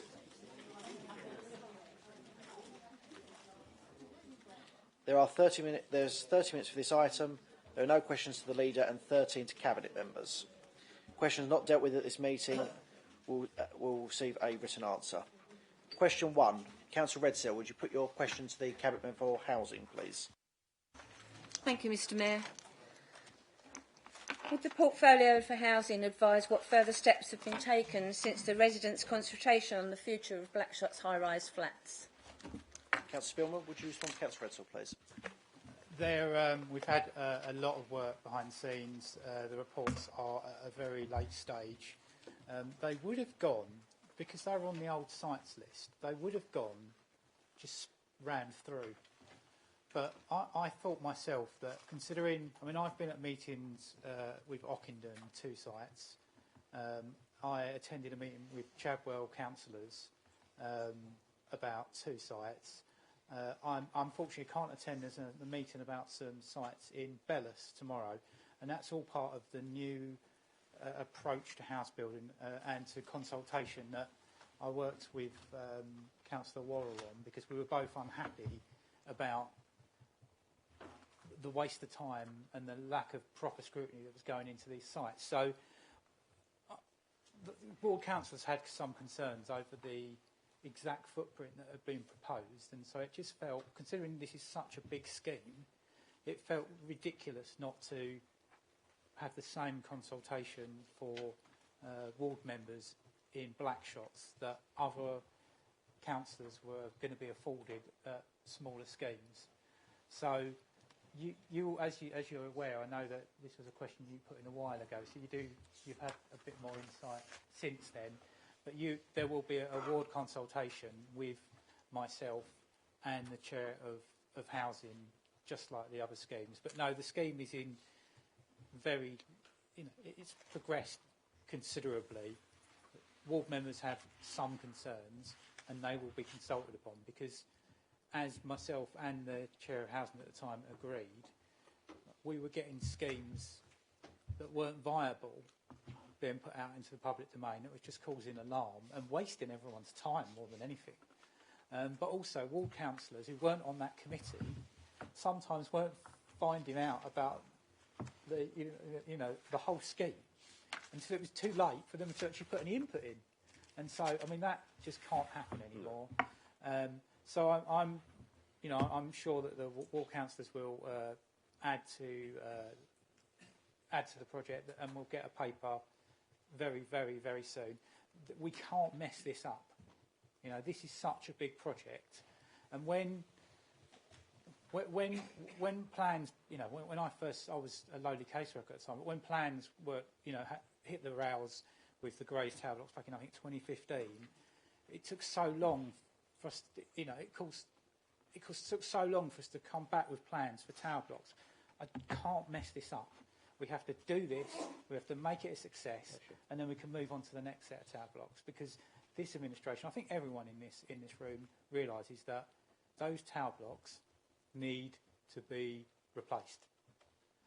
But we have to succeed. We can't mess it up, because it's such a big venture that it's silly just to rush through and make mistakes. We need to have proper consultation and make sure that the community and ward councillors are happy with how things are proceeding. So I hope that gives you some idea. Thank you, Councillor Spearman. Councillor Redsill, do you have a supplementary? Thank you, Mr Mayor. Thank you, Councillor Spearman. Just wanted to know that, as the Blackshots flats are the worst in Thurrock, just wanted to know, are you committed to doing your best for the residents of those tower blocks? Thank you. Councillor Spillman, would you like to respond to Councillor Redsill? Yeah, of course. I mean, we're not just going to leave those tower blocks. I mean, I don't want to spend any more money on those tower blocks, I'll be honest. No one does. We want to get them down, replace them, build something new. But in the meantime, people in those tower blocks are not going to be left in conditions that are not acceptable. We're going to have to spend money for some improvements until we replace like for like. But no, they are the worst tower blocks. That's why they've been identified as the first ones that will come down. But just as important as the maintenance and just as important as the bringing them down and building the new building is the decan. The decan has got to be done properly. That was one of the issues, I think, in 2015, where decant options were very limited, and we couldn't really, and it scared residents to death Whereas we've got to have a plan in place where we can say, this is going to happen, then that's going to happen, then if you want to come back, you can come back. Or if you don't, this is your option. So, yeah, I mean, there's a lot of work to be done, but I'm really excited about this. Officers are really excited about it. And it's a fantastic opportunity for this council to get its confidence to build on that scale back. Because then, once we do that, the sky's the limit. And there are plans on other estates in an embryonic stage, but moving forward for much larger estate regeneration to follow this. Thank you, Councillor Redsill. No, thank you very much. The question from Councillor Muldowney to the Deputy Leader falls, so she'll get a written reply. Question 2 has been withdrawn. Question 4, Councillor Mays, will you please put your question to the Cabinet Member for Children's Services? Thank you, Mr. Mayor. Can the portfolio holder update me on what the plans are for the nursery placements for children who are affected by the closure of Little Pirates and Neptune's nurseries in Tilbury? Councillor Johnson, would you like to reply to Councillor Mays? Thank you, Mr. Mayor, and thank you, Councillor, for your question.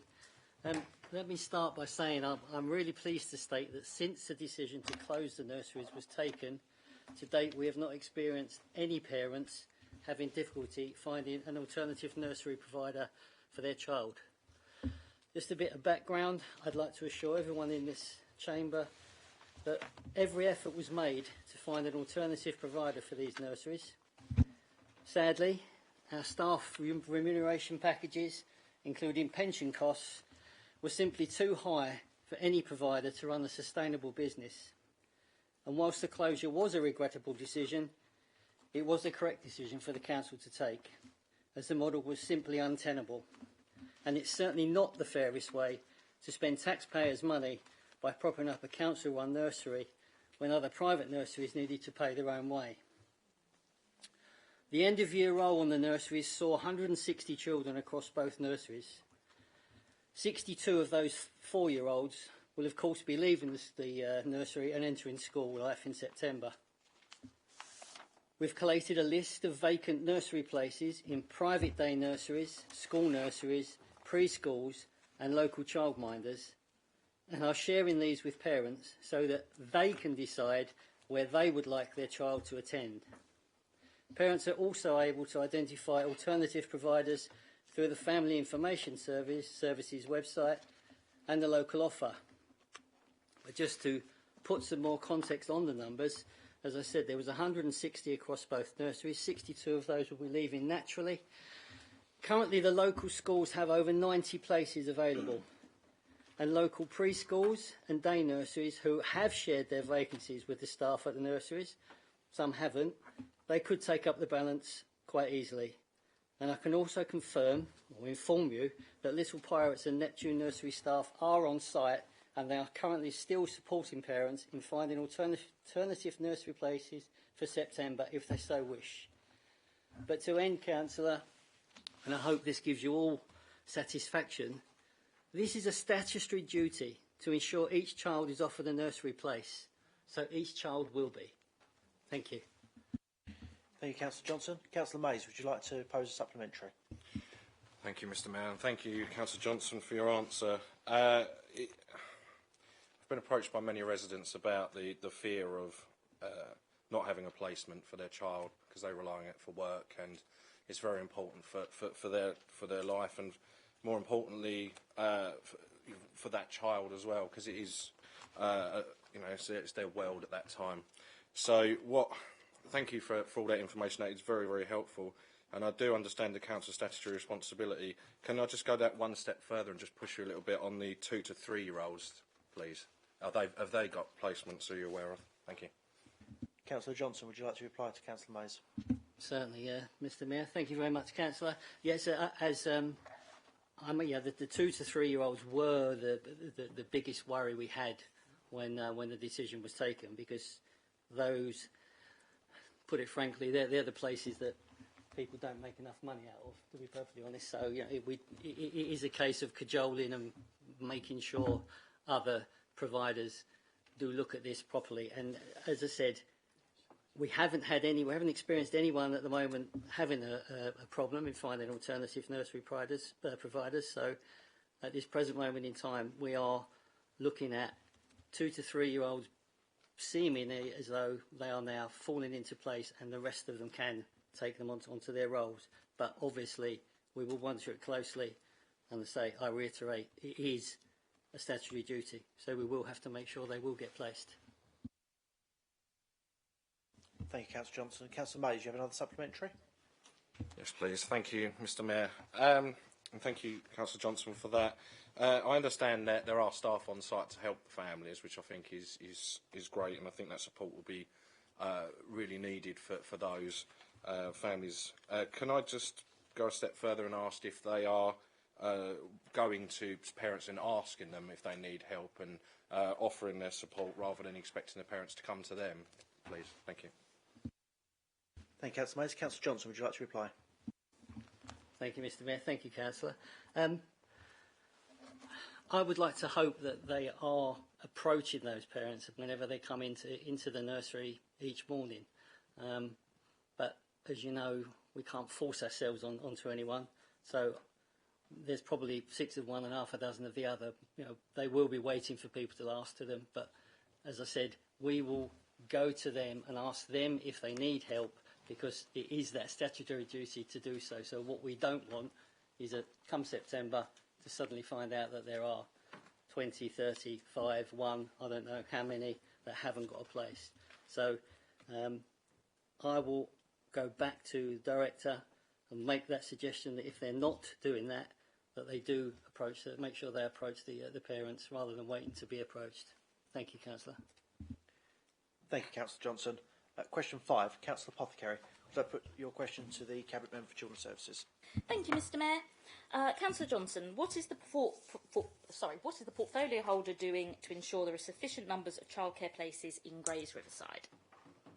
Thank you, Councillor Apothecary. Councillor Johnson. Thank you, Mr Mayor, and thank you for your question, Councillor. Let me begin by explaining this work is actually undertaken by the Childcare Sufficiency Officer, who assesses the demand and sufficiency of early education and childcare places across the borough on an annual basis. This information is reported to elected members and made public for the use of providers and parents on the Thurrock Council website each year. The officer works closely with prospective providers to identify suitable premises in areas of insufficiency, and we as a council look to encourage providers, including schools, to participate in the 30-hour entitlement offer to enable more working parents good access to their full entitlement. We support providers to offer or access wraparound care for working parents and provide training, mentoring and inclusion support for childcare providers to raise standards. The Council will continue to provide business and financial advice to childcare providers to ensure they understand the costs involved in opening and running a new setting, and to support the recruitment and retention of staff. We have worked with neighbouring local authorities to develop a recruitment strategy to ensure our providers are able to recruit and retain good quality staff, and we work with providers to ensure prices are similar to our geographical neighbours. The Early Years team also work to recruit and train childminders in the borough, and to ensure overall childcare sufficiency, we will continue to work with providers to offer sustainable yet affordable childcare. Recruitment is an issue, both nationally and locally, and is a big factor in ensuring the number of childcare places in Thurrock meets parents' demands. This recruitment strategy has actually attracted lots of attention across the region and further afield. The Early Years team are also working with the Thurrock Adult College to ensure residents have access to high-quality childcare and child development courses, which will enable them to work in early education and childcare locally. I hope you will agree that the sufficiency assessment is ensuring we are at least on the right track to be able to see and deal with any areas where more support may be needed. Your question, however, asks what am I doing to ensure the sufficient numbers of childcare places, and whilst the majority of the actual work is very operational, I do sit on many development and improvement boards right across my portfolio on a weekly basis, and every person who attends those meetings with me, directors included, will be asked questions on many aspects of placement offerings on a regular basis. Therefore, whilst I agree there is more to be done, I do believe that I'm at least asking the right questions. Thank you. Thank you, Councillor Johnson. Councillor Apothecary, would you like to pose a supplementary to Councillor Johnson? Yes, thank you, Mr Mayor, and thank you, Councillor Johnson, for that very detailed response outlining the background of the Childcare Sufficiency Survey. So the report that I'm looking at went to Children's ONS in December. It's now June. In that report, it says, there's a clear question under Grays Riverside that says, do we have sufficient childcare places in the ward? No. Is there a need to create places? And the answer is yes. So it's been deemed by the council that we need to create those places. Grays Riverside is either the top or the second most populous ward in the borough. It's also a very, very young, very young ward with lots of young families. Second highest in the borough for the number of children eligible for nursery places. So my question is, how many more nursery places have we created since this report was published in December? And are we on track to create any more in the following 6 months? Thank you, Councillor Apothecary. Councillor Johnson, would you like to respond? Thank you, Mr Mayor. Thank you, Councillor. I'd love to respond with an actual number, but what I'm going to say to you is, yes, we have created more places across the borough, as I said, and this is something that the assessment looks at on a regular basis, as I've also said in this report, which you do get to see at the overview and scrutiny. I think if you really want, if you want to know those real numbers, then okay, I will have to go back to the director and say, give me those exact numbers. But I am confident that if places are needed, they will be found. Thank you, Councillor Johnson. Councillor Apothecary, would you like to pose a second supplementary? Yes, thank you. And I'd like to thank Councillor Johnson for his answer, which was very candid. And I would appreciate if we could get officers to get those figures and give us an idea of how much progress we are making towards full childcare sufficiency. I don't have a supplementary. Okay. Councillor Apothecary, would you like to pose your question to the Cabinet Member for Highways? Apologies, Mr Mayor, I forgot it was me again. What action is the Council taking to tackle problem parking and littering in Clarence Road, Grays? Councillor Manley, would you like to reply?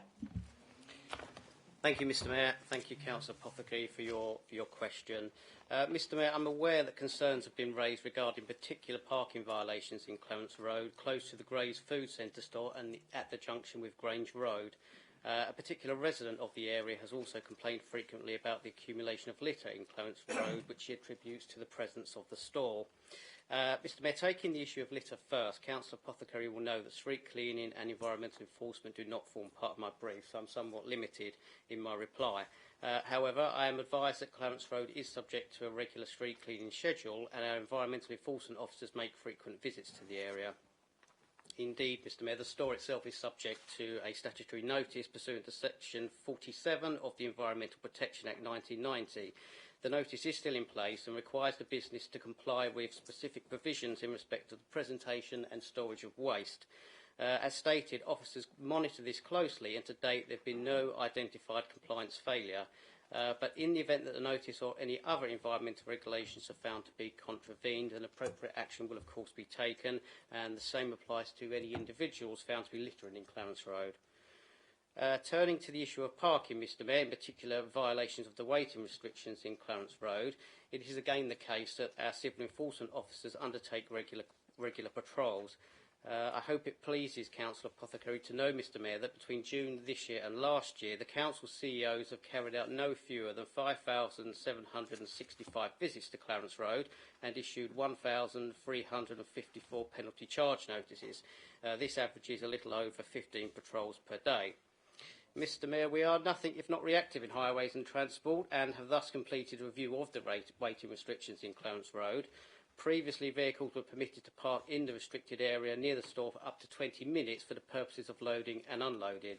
I can advise that a loading ban was subject to a statutory process, and I approved the implementation of a traffic regulation order in January. The order has been signed and we are presently waiting for our lining contractors to complete the markings. Once this has happened, CEOs will have the ability to enforce against even more vehicles found to be waiting at the Clarence Road, Grange Road junction. Thank you, Mr Mayor. Thank you, Councillor Maney. Councillor Apothecary, would you like to pose a supplementary to Councillor Maney? Yes, thank you, Mr Mayor. And thank you, Councillor Maney, for your response. It was really detailed, and I appreciate the littering thing. I did notice after I sent the question that I'd popped littering in there as well. So thank you for that response. Yeah, this has been an ongoing issue for a long time. It isn't just one business in that area. There's a lot that goes on in that area. There's a dentist. There's lots of shops. It is a Victorian street. It has that kind of parking. It's also one of the major kind of thoroughfares into and out of Greystown Centre. So there are real problems with parking in that area.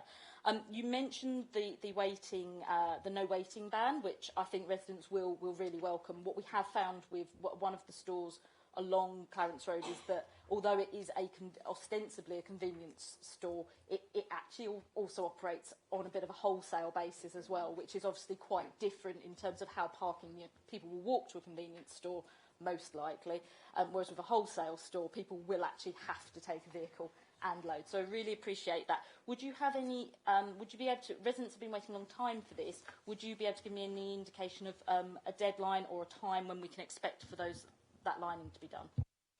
Thank you, Councillor Apothecary. Councillor Maney, would you like to reply? Thank you, Mr Mayor. I do agree that it's been quite a wait between the order being agreed and the lines actually being put in place. I don't have a specific date, but I have been assured by officers that they will speak to our contractor and ask for them to make this a priority. It might help if I explain that what we tend to do is we batch these works together so that the contractors come in and complete a number of jobs at once rather than coming in on an ad hoc basis. That just makes economic sense. But I do know you've been waiting, the residents have been waiting a long time for this to come into play. So I will speak to officers and ask if we can, give a nudge again and say this is a priority and can we have it in place. Thank you, Mr Mayor. Thank you, Councillor Maney. Councillor Apothecary, would you like to pose a second supplementary? No, thank you, Councillor Maney. I'd appreciate that. Thank you very much. Question 7. Councillor Byrne, would you put your question to the Cabinet Member for Health? Thank you, Mr Mayor. Councillor Hewlin, the previous portfolio holder said he was happy with all things related to the Corringham YMC. Do you share that view? Councillor Hewlin, would you like to respond to Councillor Byrne? Thank you, Mr Mayor. Thank you, Councillor, for your question. Not a very specific question, so I'm guessing we'll get the next one will be better. Are you happy with it? That's the question. Well, I don't know what the previous portfolio holder, when he spoke to you, about what he was happy about or happy with. And so I may or may not share that view. Okay. I'm happy with reassurances I've been given with things that I wasn't so happy with. But let's see where your question goes. But I don't quite know how to answer this one specifically. All right. Thank you, Councillor Hewlin. Councillor Byrne, would you like to pose a supplementary? Well, can you answer these questions?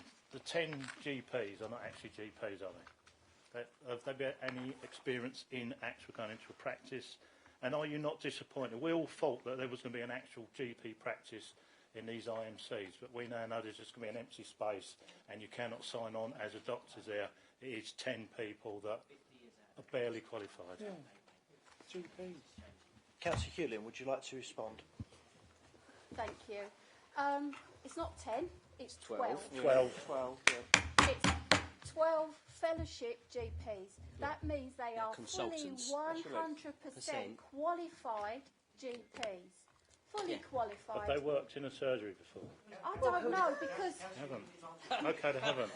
I'm not on the interview panel, Well, they haven't. Councillor Byrne, so I don't know. But they are fully qualified GPs, otherwise they wouldn't be allowed the fellowship.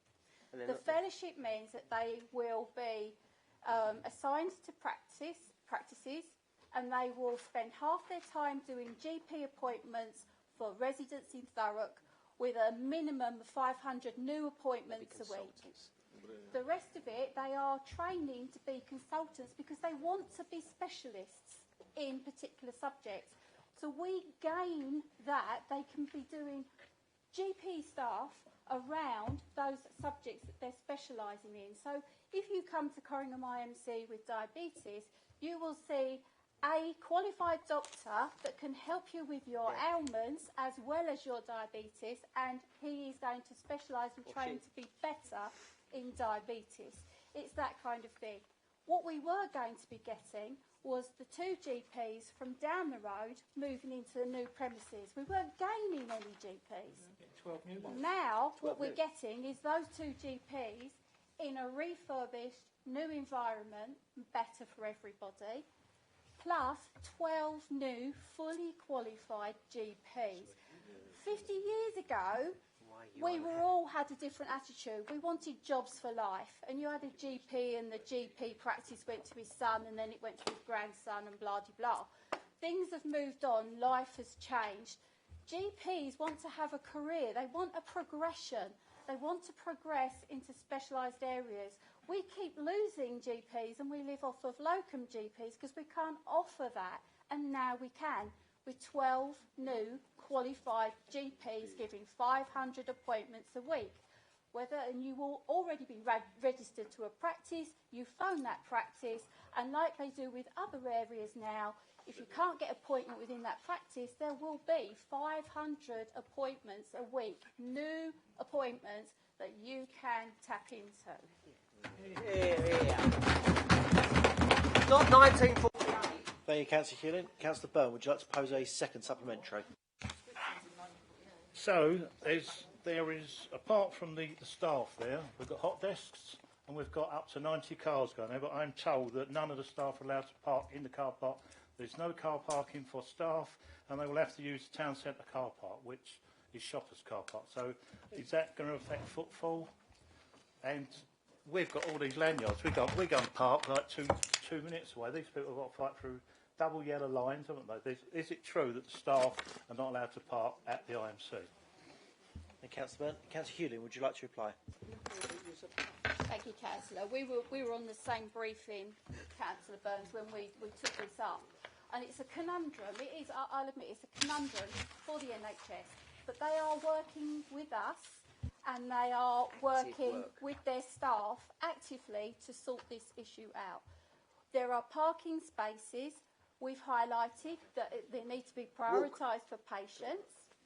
They will have some staff, but it's hot desking, but it's not just NHS staff, it's our own council workers. There's lots of people. People do car share, people do use other forms of transport, they do. But you're right, and we all said this, that you cannot eliminate staff parking. They will need staff parking. And so they have started looking at that, and they've taken on board what we have said about the local car parks. So I think it's on Monday, there's another meeting, and it is really about parking issues. They have assured me that they will involve myself, and I've asked for a visit for local ward councillors so that we can rediscuss all of this when we've got more information. But they have heard us, and they've taken it on board, and they're working on it. Thank you very much, Councillor Hewlin. We've got a couple of minutes left, so we'll get through question 8. Councillor Polly, would you please put your question to the Cabinet for Health? Thank you, Mr Mayor.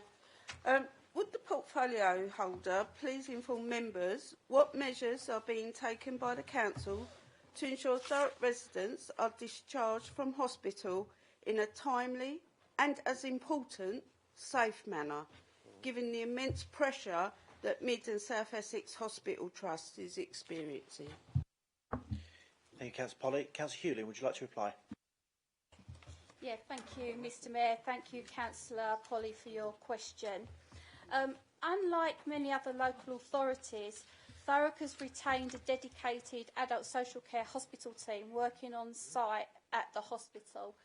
And I got the privilege during Social Work Week to actually visit and see that service in action, and was so impressed, and it is so vital.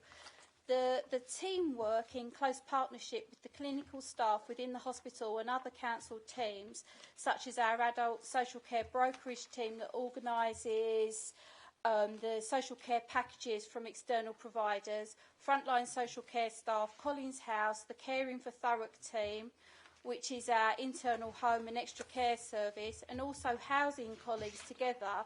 They put the hospital discharge arrangements in place at the earliest opportunity that are safe and effective.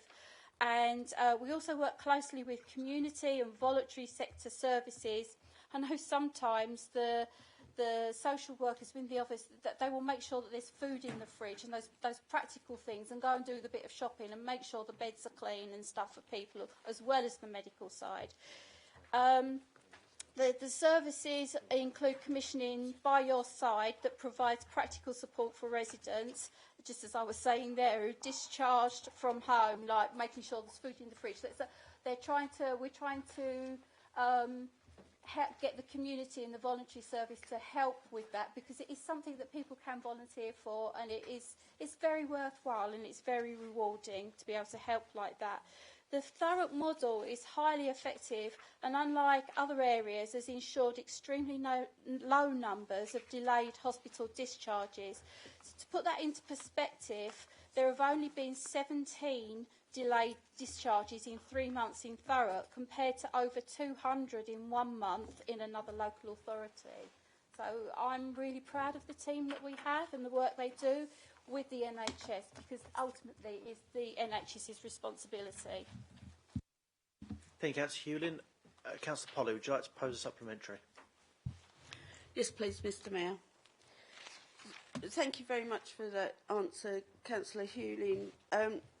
Obviously, with the NHS advocating early discharge, what action is this council taking to recoup any additional costs that are incurred? Thank you, Councillor Polly. Councillor Hewlin, would you like to reply? Thank you, Mr Mayor. Let's be clear, we do this work, but it is in partnership with the NHS, and it is the NHS's responsibility to effectively and, more importantly, safely discharge their patients. And the service we've been providing by working together with the NHS is ultimately their decision on how and what they will fund. So they help fund that by funding part of the service that we do for them. But by us delivering this Thurrock model and ensuring residents are safely discharged with the correct level of care, we can help prevent residents being returned to hospital and their health deteriorating, and thus also preventing their care costs from escalating. And in this way, that helps us control our budgets and keeps our spend down and allows us to help more residents. The measure of quality being our incredibly low rate of failed discharges compared to other authorities, like I've said. And it's vital we deliver high quality preventative care to stop people being escalated into more intrusive measures, because ultimately we all want to keep the people of Thurrock healthier for longer. Thank you, Councillor Hewlin. Councillor Polly, do you have a final supplementary? No. Okay, thank you very much. The remaining questions will get written answers. Mr Mayor, can I resubmit, please? So, you certainly can. Thank you. Mr Mayor, I'd like to resubmit mine as well, please. Okay, Councillor Kieran, Councillor Raper, Councillor Johnson. I've been asking to re-put the Councillor Raper and Councillor Kieran's questions in. They're exactly the same questions. Can we not? They've had the answer from questions 4 and 5. Would that not suffice?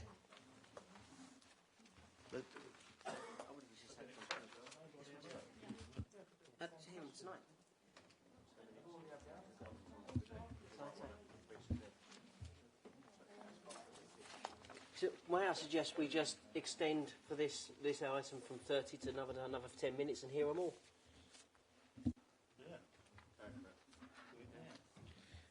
Okay. Councillor Polly, can you please put your... No, I beg your pardon. Councillor Duffin's question falls and Councillor Collins' question falls. So, Councillor Raper, would you please put your question to the Cabinet for Children's Services? Thank you, Mr Mayor. What advice, guidance and support is being provided for those parents and families affected by the imminent closure of the Little Pirates and Neptune nurseries in Tilbury? Thank you, Councillor Raper. Councillor Johnson, would you like to reply? Thank you, Mr Mayor. Councillor, can I point you to my responses to questions 4 and 5 which I think explained exactly what support we're offering now and exactly what we're doing to ensure sufficient places are on offer going forward. So maybe you'd just like to go straight to a supplementary? Thank you, Councillor Johnson. Councillor Raper, would you like to pose a supplementary? Yes, I would, please, Mr Mayor. How many of the Tilbury children currently attending the closing nurseries do you expect to find new places in their hometown? Thank you, Councillor Raper. Councillor Johnson, would you like to reply? Thank you, Councillor. Thank you, Mr Mayor. As I reiterate, this is a statutory duty. Everybody will be offered a place. That's our statutory duty. So no shouting across. It's Councillor Raper's supplementary. Councillor Raper, would you like to pose a second supplementary? No, I'd like to have that one answered because I want to know specifically about the families in Tilbury. Councillor Johnson. I have no other answer other than we have a statutory duty and they will be offered places. Thank you, Councillor Johnson. Councillor Kerrin, would you please pose your questions? You've just... thank you. I can chair the meeting. Thank you. You've just had two supplementaries in the same vein, and Councillor Johnson has provided an answer. I'm afraid my question wasn't answered. That's why I asked the second part. I just wanted the first one answered, my first supplementary answered. Is your second supplementary substantially different from the first two? Please pose your second supplementary. Okay. Now that we are losing our council staff, how can we guarantee other providers will be able to give children access to the standard of experience and quality that they've had in the two nurseries that are closing? Councillor Johnson, would you like to reply? Thank you, Mr Mayor. Thank you, Councillor. All staff will be checked, as our own staff are. You know, we wouldn't let anybody just go working in places. These staff have to be checked by DAB, and we will ensure that the correct level of experience is within those private nurseries. You know, I mentioned earlier about the way we have the childcare sufficiency officer assesses this demand and sufficiency. You know, I've said in there that what this council does, we work with prospective providers to identify suitable premises. We work with them to encourage, you know, to participate in the 30 hours. We support them to offer or access around care for working parents. We continue to provide business and financial advice to childcare providers to ensure they understand the costs involved in opening and running these settings. We are on top of it. We will ensure, as I said, that we do our statutory duty and those children will be offered places in respectable areas. What's happened here? Thank you, Councillor Johnson. Thank question you. 12. Councillor Kerrin, would you please put your question to the Accountant for Children's Services? Thank you, Mr Mayor. Can the portfolio holder please outline what the Council is doing to support the families affected by the imminent closure of the Little Pirates and Neptune nurseries in Tilbury? Here we go. Councillor Johnson. Sorry, thank you very much. Would you like to... So can I have a bit of quiet? I will just caution members that the same vein of question is just eating into time. So you do want Councillor Johnson to reply? Okay, Councillor Johnson. Well, the magic roundabout here. Councillor Kerrin, perhaps I would say to you my responses to questions 4 and 5 explain exactly what support we are offering now and what support we are offering in the future. Perhaps you'd like to go straight to your supplementary. Councillor Kerrin, do you have a supplementary question? Yes, thank you, Mr Mayor. I'm sure the portfolio holder will be aware that back in November, when the Children's ONS held an extraordinary meeting, it was put to the meeting that currently Tilbury, Riverside and Tilbury St Chad's do not have sufficient childcare places, and there is a need to create more in both wards. So my question is, how does the closure of these two nurseries help with the aim of providing more childcare places in Tilbury? Councillor Johnson, would you like to reply? I gave a specific answer about the closure of these two particular nurseries. They were untenable. We could not run them. We were hemorrhaging, I think, around £200,000 every year just on these nurseries alone. It was untenable. Regrettable decision, but the correct decision to make. The statutory duty says we have to offer places. We will offer places. I don't know how else I can answer this. I just feel as though I'm saying the same thing over and over again. I wish I had different answers for you, but you're asking the same questions. I don't see how I can give you different answers. Councillor Kerrin, do you have a second supplementary? Yes, please, Mr Mayor. Now, with regard to those places, we've heard tonight in reports about how important it is to encourage people to walk to school, to not drive, all those sort of things to try and help with the air quality and things like that. So with all the current placements, the children are going to nurseries in Tilbury. How many of the children that are currently going there will still be able to walk to their childcare provider once these closures have happened? Councillor Johnson, would you like to reply, please? Yep. Thank you very much, Mr Mayor. Thank you, Councillor. Through our statutory duty, we will ensure that these children are given places within a sufficient distance from where they are. Now, yes, we are encouraging people to walk. We are trying to do it with schools right across the borough, let alone nurseries. You know as well as I know, it's not easy to make parents to do it, but we are trying to. So all those kind of things will be taken into consideration when places are offered. But as I said, they will be offered places. We have no choice. Not that we don't want to, we will anyway. Thank you, Councillor Johnson. Final question, Councillor Polly, would you please put your question to the Cabinet for Children's Services? Thank you very much, Mr Mayor. Following the recent care review of children's social care and the National Safeguarding Panel review of child protection, can the portfolio tell us about the preventative whole family work that Children's Services are currently engaged with? Thank you, Councillor Polly. Councillor Johnson, would you like to reply? Thank you, Mr Mayor, and thank you, Councillor, for the question. Right. Children's social care. Children's social care implemented something that I spoke to when Councillor Hoolin was speaking, a think family approach as our new operating model in April of this year, building on the effective and long-established whole family approach used by our early help services. This is in line with findings from the National Review and the Safeguarding Review, with practitioners assessing the needs of all family members and coordinating multi-agency interventions and intensive support at the earliest possible stage. Feedback from parents and partners is helping shape this way of working, which is strengths and relationship-based, which in turn complements existing practice models. Regular family network meetings, starting from the initial assessment, will help families to problem solve and develop safe family plans.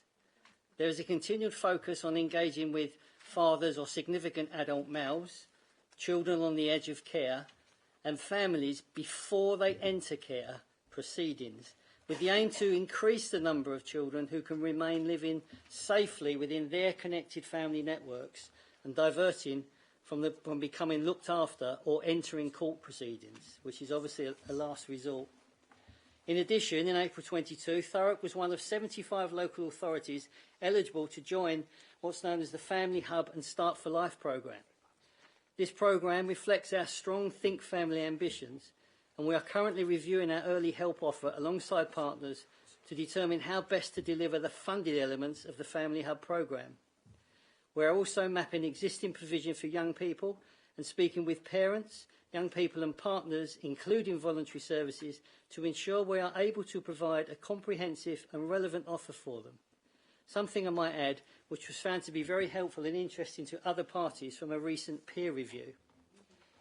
In short, Councillor, we are putting our services to the test in attempting to engage with the families in need at the earliest possible stage, which we are convinced will help Thurrock be at the forefront in children's social care, and in particular that of safeguarding. Thank you, Councillor Johnson. Councillor Polly, do you have a supplementary you wish to vote? No? Okay, thank you very much. Item 17, reports from members of the Council on outside bodies. Councillor Kerrin, did you have a report on Zachary? Thank you, Mr Mayor. The report is on all members' desks, and I encourage all members to have a read of it and to see the good work that SACRE have been doing under the chairmanship of Phil Anderson recently, and formerly of Reverend John Guest, Freeman of our borough. Contained within the report is the work held on the work done with Thurrock schools, with GCSE RE, with the work of the Youth Cabinet feeding into SACRE, and the really important work on the syllabus review that's taken place. I'm happy to sort of speak to anyone who wants to ask questions about it or to comment on the work, but I really commend that you have a look, and even if it's after the meeting, to get in touch if you have any questions about it. Thank you, Councillor Kerrin. Deputy Leader. Thank you so much for the report, and it was quite interesting read, especially, and I was very concerned about and it's been one of mine that RE was disappearing from schools, and it's been mentioned here quite sufficiently, and it's saying and I'm concerned. I think we all need to listen. It's not just about English and maths in our schools. There is the vocational schools, and our schools have improved in the last 12 years through both administrations pushing to school improvements.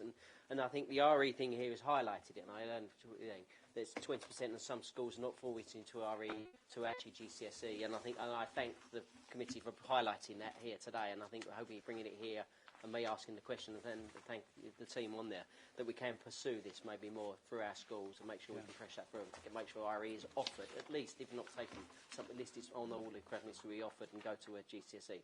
Yeah. Thank you, Councillor Coxhill. Councillor Carroll, would you like to reply?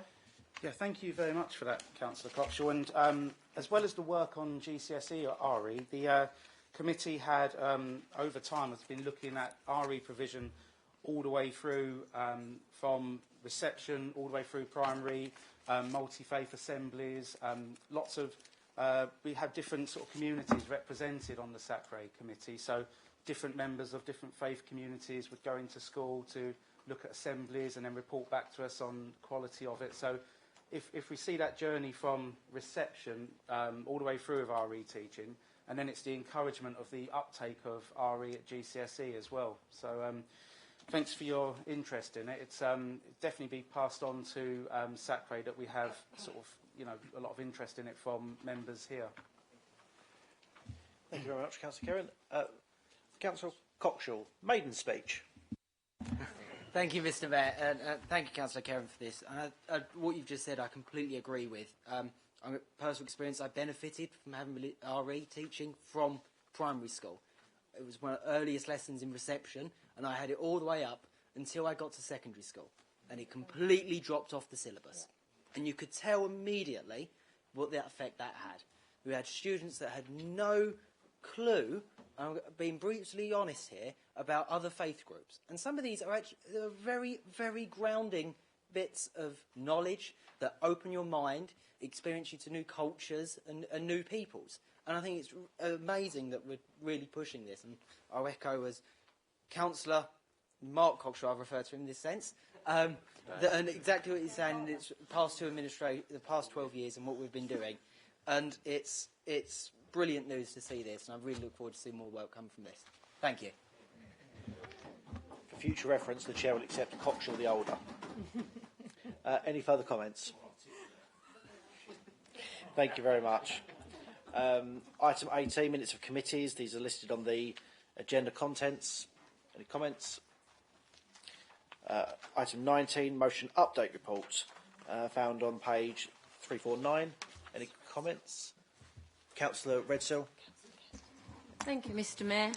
Having put in motion quite a months ago now, well, it's probably a year now, for a wood in Little Thurrock Blackshots, I've heard nothing since. It's no good putting a motion in if nothing happens to it. It just falls off the agenda and that's it. So I would like some feedback. Thank you. Thank you, Councillor. I'm sure it's noted. Councillor Kent. Mr. Mayor, we agreed a cost of living motion back in January. We wrote to the Chancellor and Thurrock's Members of Parliament. Did we get any responses? I'm sure that can be found for you, Councillor. Will they be found, but can they be circulated, or can we be told if we haven't had any? I'm sure Democrats said. Oh, Leader. Thank you, Mr. Mayor, for allowing me to speak on this, and just to assure In all the years I've been a councillor, I've never seen any response come back from Parliament when we've called on Parliament to do something. But I will chase this letter. I believe it's a couple of months now. Is that correct, Councillor Kent? 6 months. Thank you. I can't see it unreasonable for that not to be chased, so I shall, I believe my political advisors in the room, I shall get him to remind me tomorrow to do said chase. Thank you. And it will be circulated, yes, sorry, Councillor Kent. Thank you, Leader. Item 20, motions. There is one motion tabled in front of you with one amendment. So we'll begin by asking Councillor Kent to introduce his motion as set out in the original agenda pack. So, Mr Mayor, I first submitted this motion over 6 months ago, and it's interesting reflecting on the conversation that we were having earlier about the Constitution, that I believe there was a quite deliberate campaign to try and make sure that this motion wasn't heard. And it's that attitude, actually, that goes to the heart of this motion, because any properly functioning democracy relies on those who hold public office, and that's all of us here, being fully open and accountable to those who we serve, to those who elect us, and that is to the residents of Thurrock. For them to be able to hold us properly to account, we have to be clear, open and honest about what we're doing and how we're doing it. We have to account for how we are exercising our powers. And we can't be said to be truly open whilst refusing to engage fully with the local media so they are able to report on our activities without fear or favour. Until relatively recently, we had a thriving local media here in Thurrock.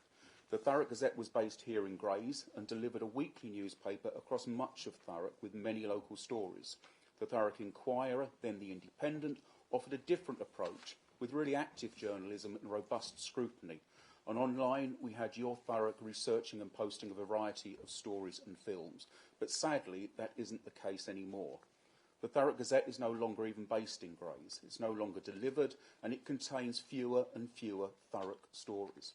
Neither the Inquirer nor the Independent still exist in print, and whilst Your Thurrock continues, it's fair to say that its editor, Michael Casey, is happier to concentrate on its sister site in Harlow. So the only Thurrock-based outlet is the online Thurrock Nub News, edited by Neil Spate, who previously edited the Gazette, the Inquirer and the Independent, though not all at the same time. Now, most of us here know Neil, and we recognise that he's an experienced, tenacious, thorough and robust journalist who lives in Thurrock and cares deeply for our borough. Most of us also recognise that on occasion his passion can get the better of him. And that being a Yorkshireman, he can take a pride in being direct, sometimes to the point of bluntness. And let's face it, many of us here have been on the end of that at one time or another. But the decision not to engage with Neil until this month appears to be a total overreaction to a couple of stories that have upset a person or persons unknown.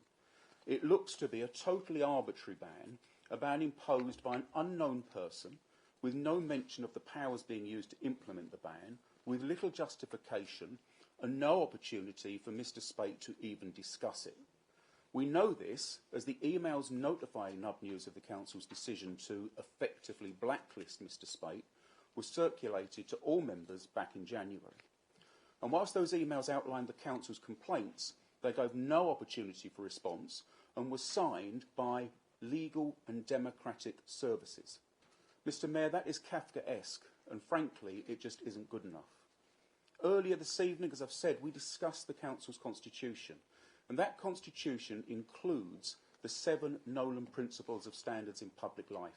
It's Chapter 7, 4.1, and they're principles that all public bodies and elected representatives must seek to uphold. Number 4 is accountability. Holders of public office are accountable to the public for their decisions and actions and must submit themselves to the scrutiny necessary to ensure this. Number 5 is openness. Holders of public office should act and take decisions in an open and transparent manner. Information should not be withheld from the public unless there are clear and lawful reasons for so doing. Now, the decision to blacklist Neil Spate, the secretive way in which the decision was taken, and the way the decision was communicated all very clearly ran counter to those Nolan principles. And let's be honest, it's not the first time that the council has blacklisted Neil. Back in August 2018, when Neil was the editor of the Thurrock Independent, the council first lodged a complaint with the Independent Press Standards Organisation, the press regulator, following the publication of a story detailing claims of waste and incompetence of the council. When the complaint was dismissed, the council wrote to Neil to inform him that the authority would no longer answer his inquiries. That led to Thurrock Council being criticised in the national press with the Times, in an editorial saying that Thurrock Council's ban on dealing with the Thurrock Independent shows malice and arbitrary authoritarianism. Mr. Mayor, it looks a lot like we're back to the days of malice and arbitrary authoritarianism. It just can't be right that the council regards access to information about reasons for decisions or explanations when things go wrong as a privilege only to be extended to the local media that it likes. We have a duty to be open and transparent, even when that is uncomfortable. And to do anything else, Mr. Mayor, risks corroding democracy and public trust. Thank you, Councillor Kent. Is your motion seconded? Yes. Seconded by Councillor Byrne. Would you wish to speak now or reserve your right? No. We have a tabled amendment from Councillor Gledhill. Councillor Gledhill, would you like to speak to your amendment, please? Thank you, Mick. My apologies. Thank you, Mr. Mayor. I do agree with some of Councillor Kent's statements, but there is a line between bluntness and where officers are not only concerned but are extremely upset and feel bullied by some of the statements that have been sent in the past. We can't escape either that on a previous complaint to the regulatory body, they did raise concerns there about the approach towards the council.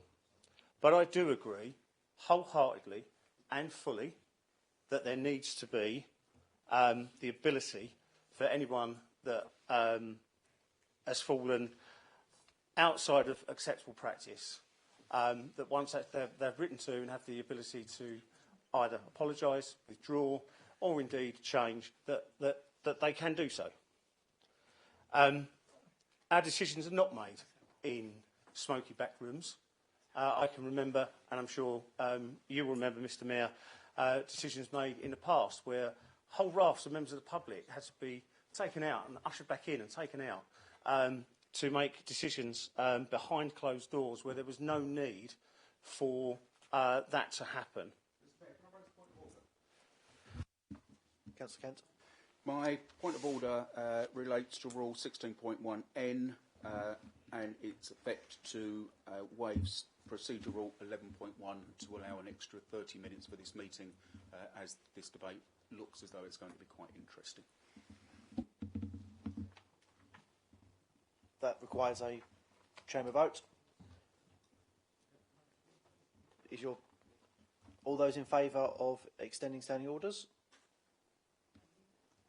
Can I have a clear show of hands, please?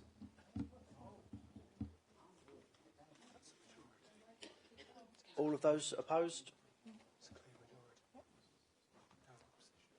Okay. Councillor Plettier, would you continue, please? Thank you, Mr. Mayor. Once I lost my place, but I moved my pen, so I have. We do allow the discussions and decisions to be made in public.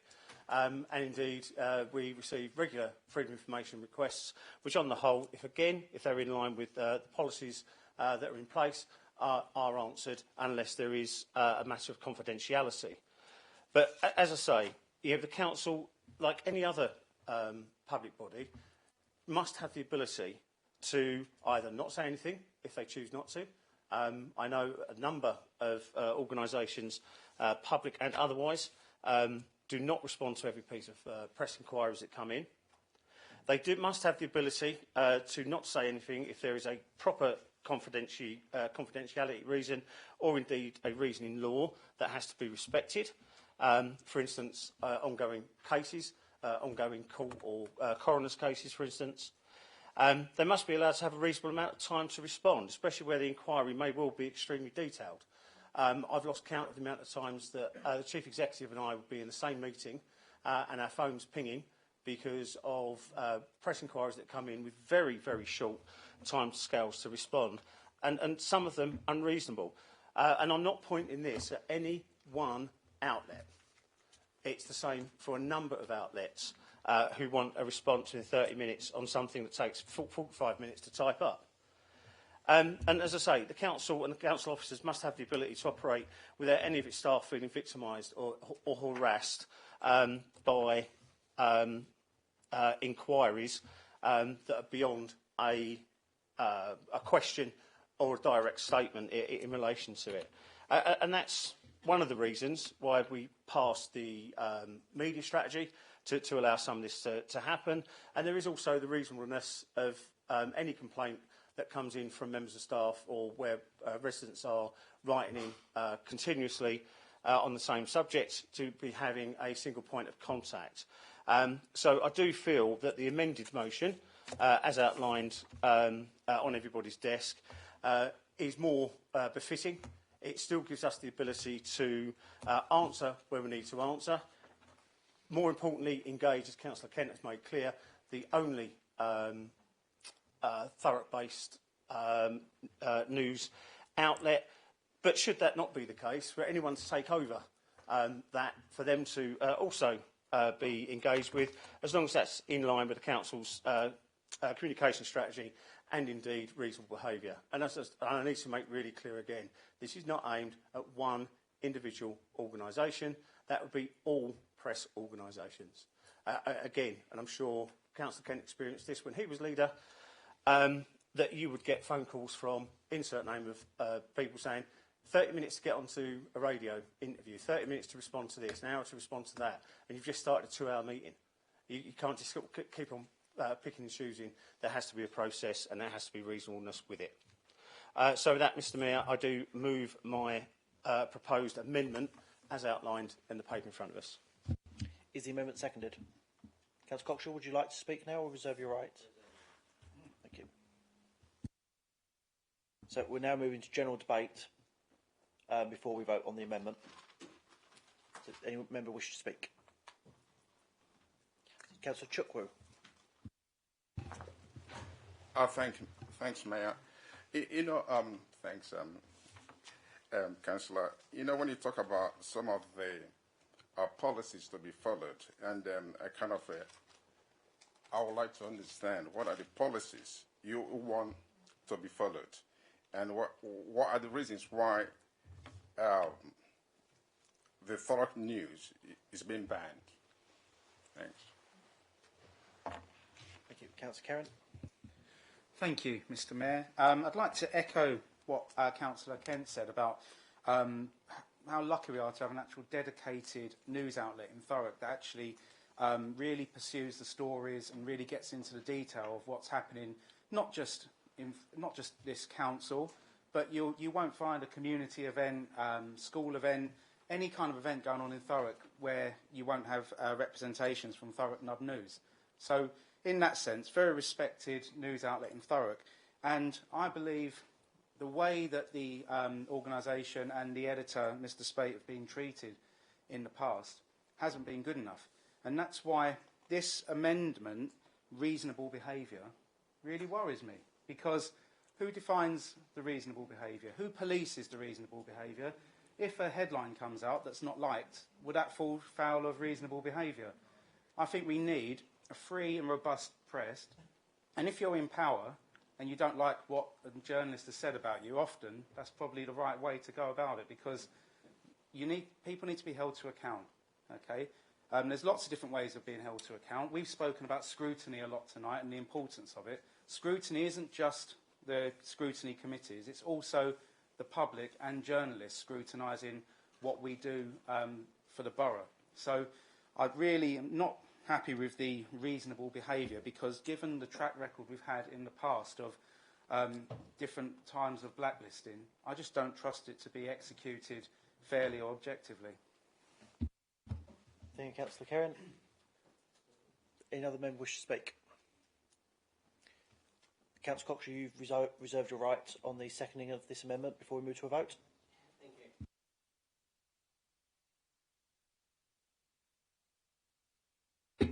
go back to the beginning of this meeting and where there is some open and transparencies where I started with talking about the constitution changes. And what we think is open and transparency. Now, we may have, and we're trying to listen to what's been said over the last few months, and it may have failed. I think, I'll be honest, I think it's failed, and it's failed on both parties of what's gone through this time. And I think the amendment says, because I felt it was picking on one individual person when we should be talking in here.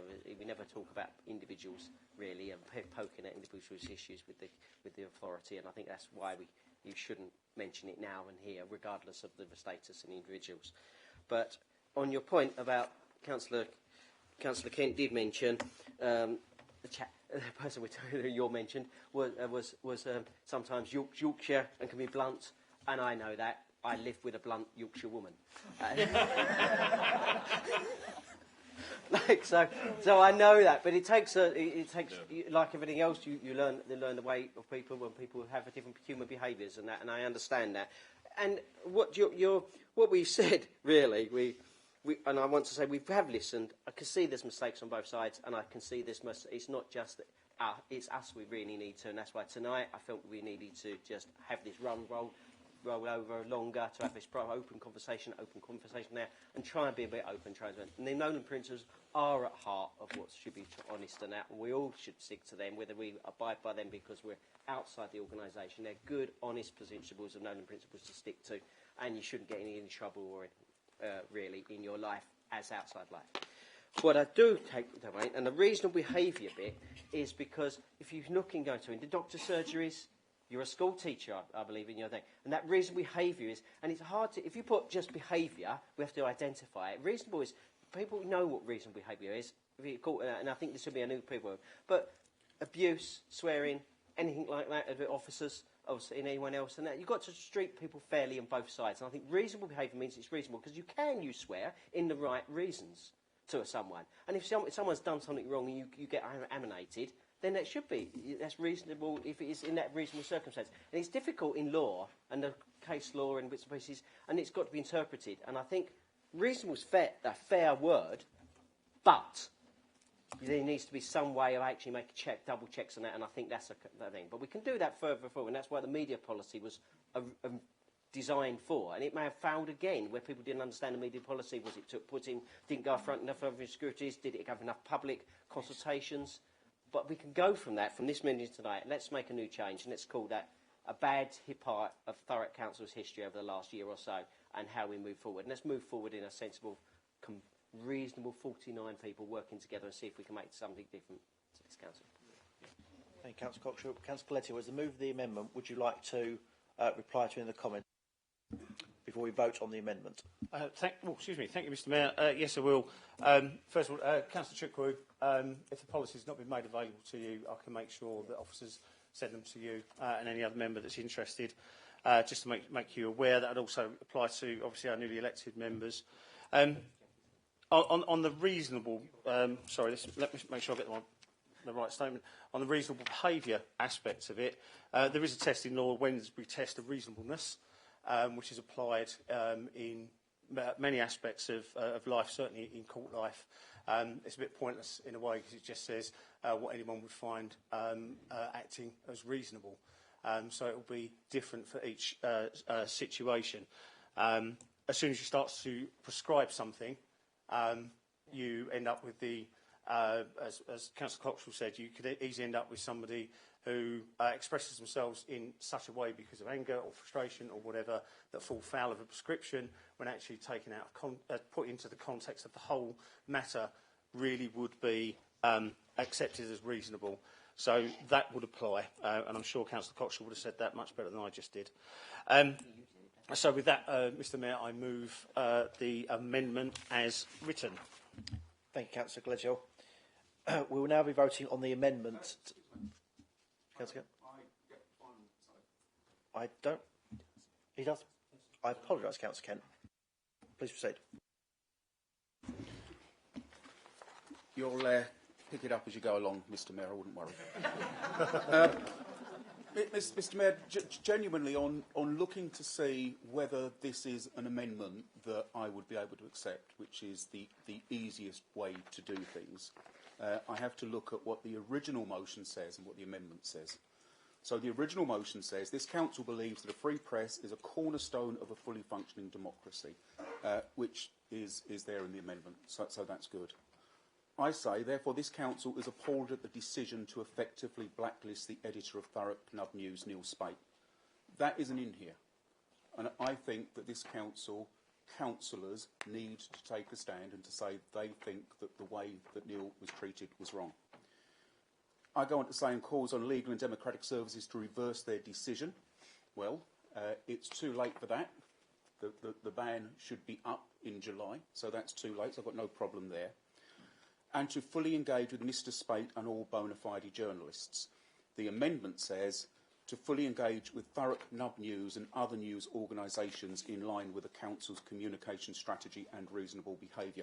I've got no problem with in line with the Council's communication strategy and reasonable behaviour. However, it wasn't Thurrock Nub News that was banned. It was Neil Spate. And this is the crux of this motion tonight. It's the way that an individual has been treated. It's not about Nub News. It's about Neil. So I can't support the amendment. And I would ask, see Councillor Cockshaw nodding, I would ask Conservative colleagues to just think very, very carefully before they vote for the amendment and before they vote down the substantive motion. Thank you, Councillor Kent. But we'll now just simply have to move to the vote. So, can I see a clear show of hands for council? Point of order. Wait, can I just, if it's the issue on the last item, and I just think, and that's what I'm saying, if we just say, because it's just my thing about not naming in any personal individual's emotions for there, but can we just say all employees? And that just clears like that. I understand I can see your concerns. Like, would all employees cover that last item? I can understand the other middle bit. We can never agree on that, but that item, your point now. But that does cover then the Thurrock Nub News and any employees does cover what you're discussing. Shall I just grant a 2-minute adjournment for a discussion between group leaders? I'm happy. Mr. Mayor, if it's we'll put it on. It may well be too late for me to put that slight amendment in to my amendment. I'll just look towards the monitoring officer to confirm that whilst I'm on my feet. Yeah, I see. So I think we just need a brief amendment, a brief adjournment, so the monitoring officer can look up the roll. So 2-minute adjournment.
Members, can we reconvene, please?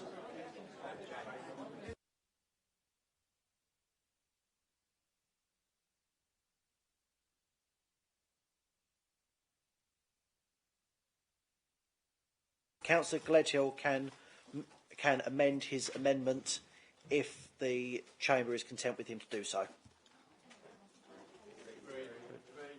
Okay. Councillor Gledhill, would you like to move an amendment to your amendment, please? I'll move the amendment to the amendment rather than reading it all out and taking up even more time. is to insert engage with all bona fide journalists at NUB News and other organisations. Everything else remains the same. Thank you, Councillor Gledhill. We will now move to vote on Councillor Gledhill's amendment to Councillor Kent's motion. Can I see a clear show of hands in favour of the amendment from Councillor Gledhill?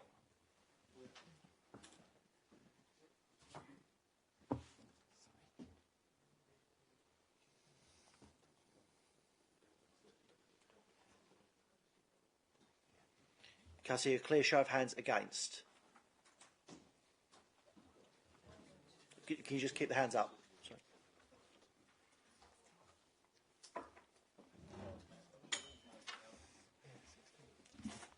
So the amendment's carried, so we vote on that as the substantive. So Councillor Gledhill's amendment is carried.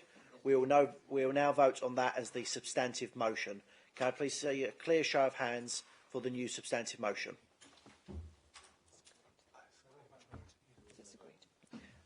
Show of hands for against. Thank you very much. The motion is carried. To be upstanding for the close of the meeting and to join me upstairs for refreshments.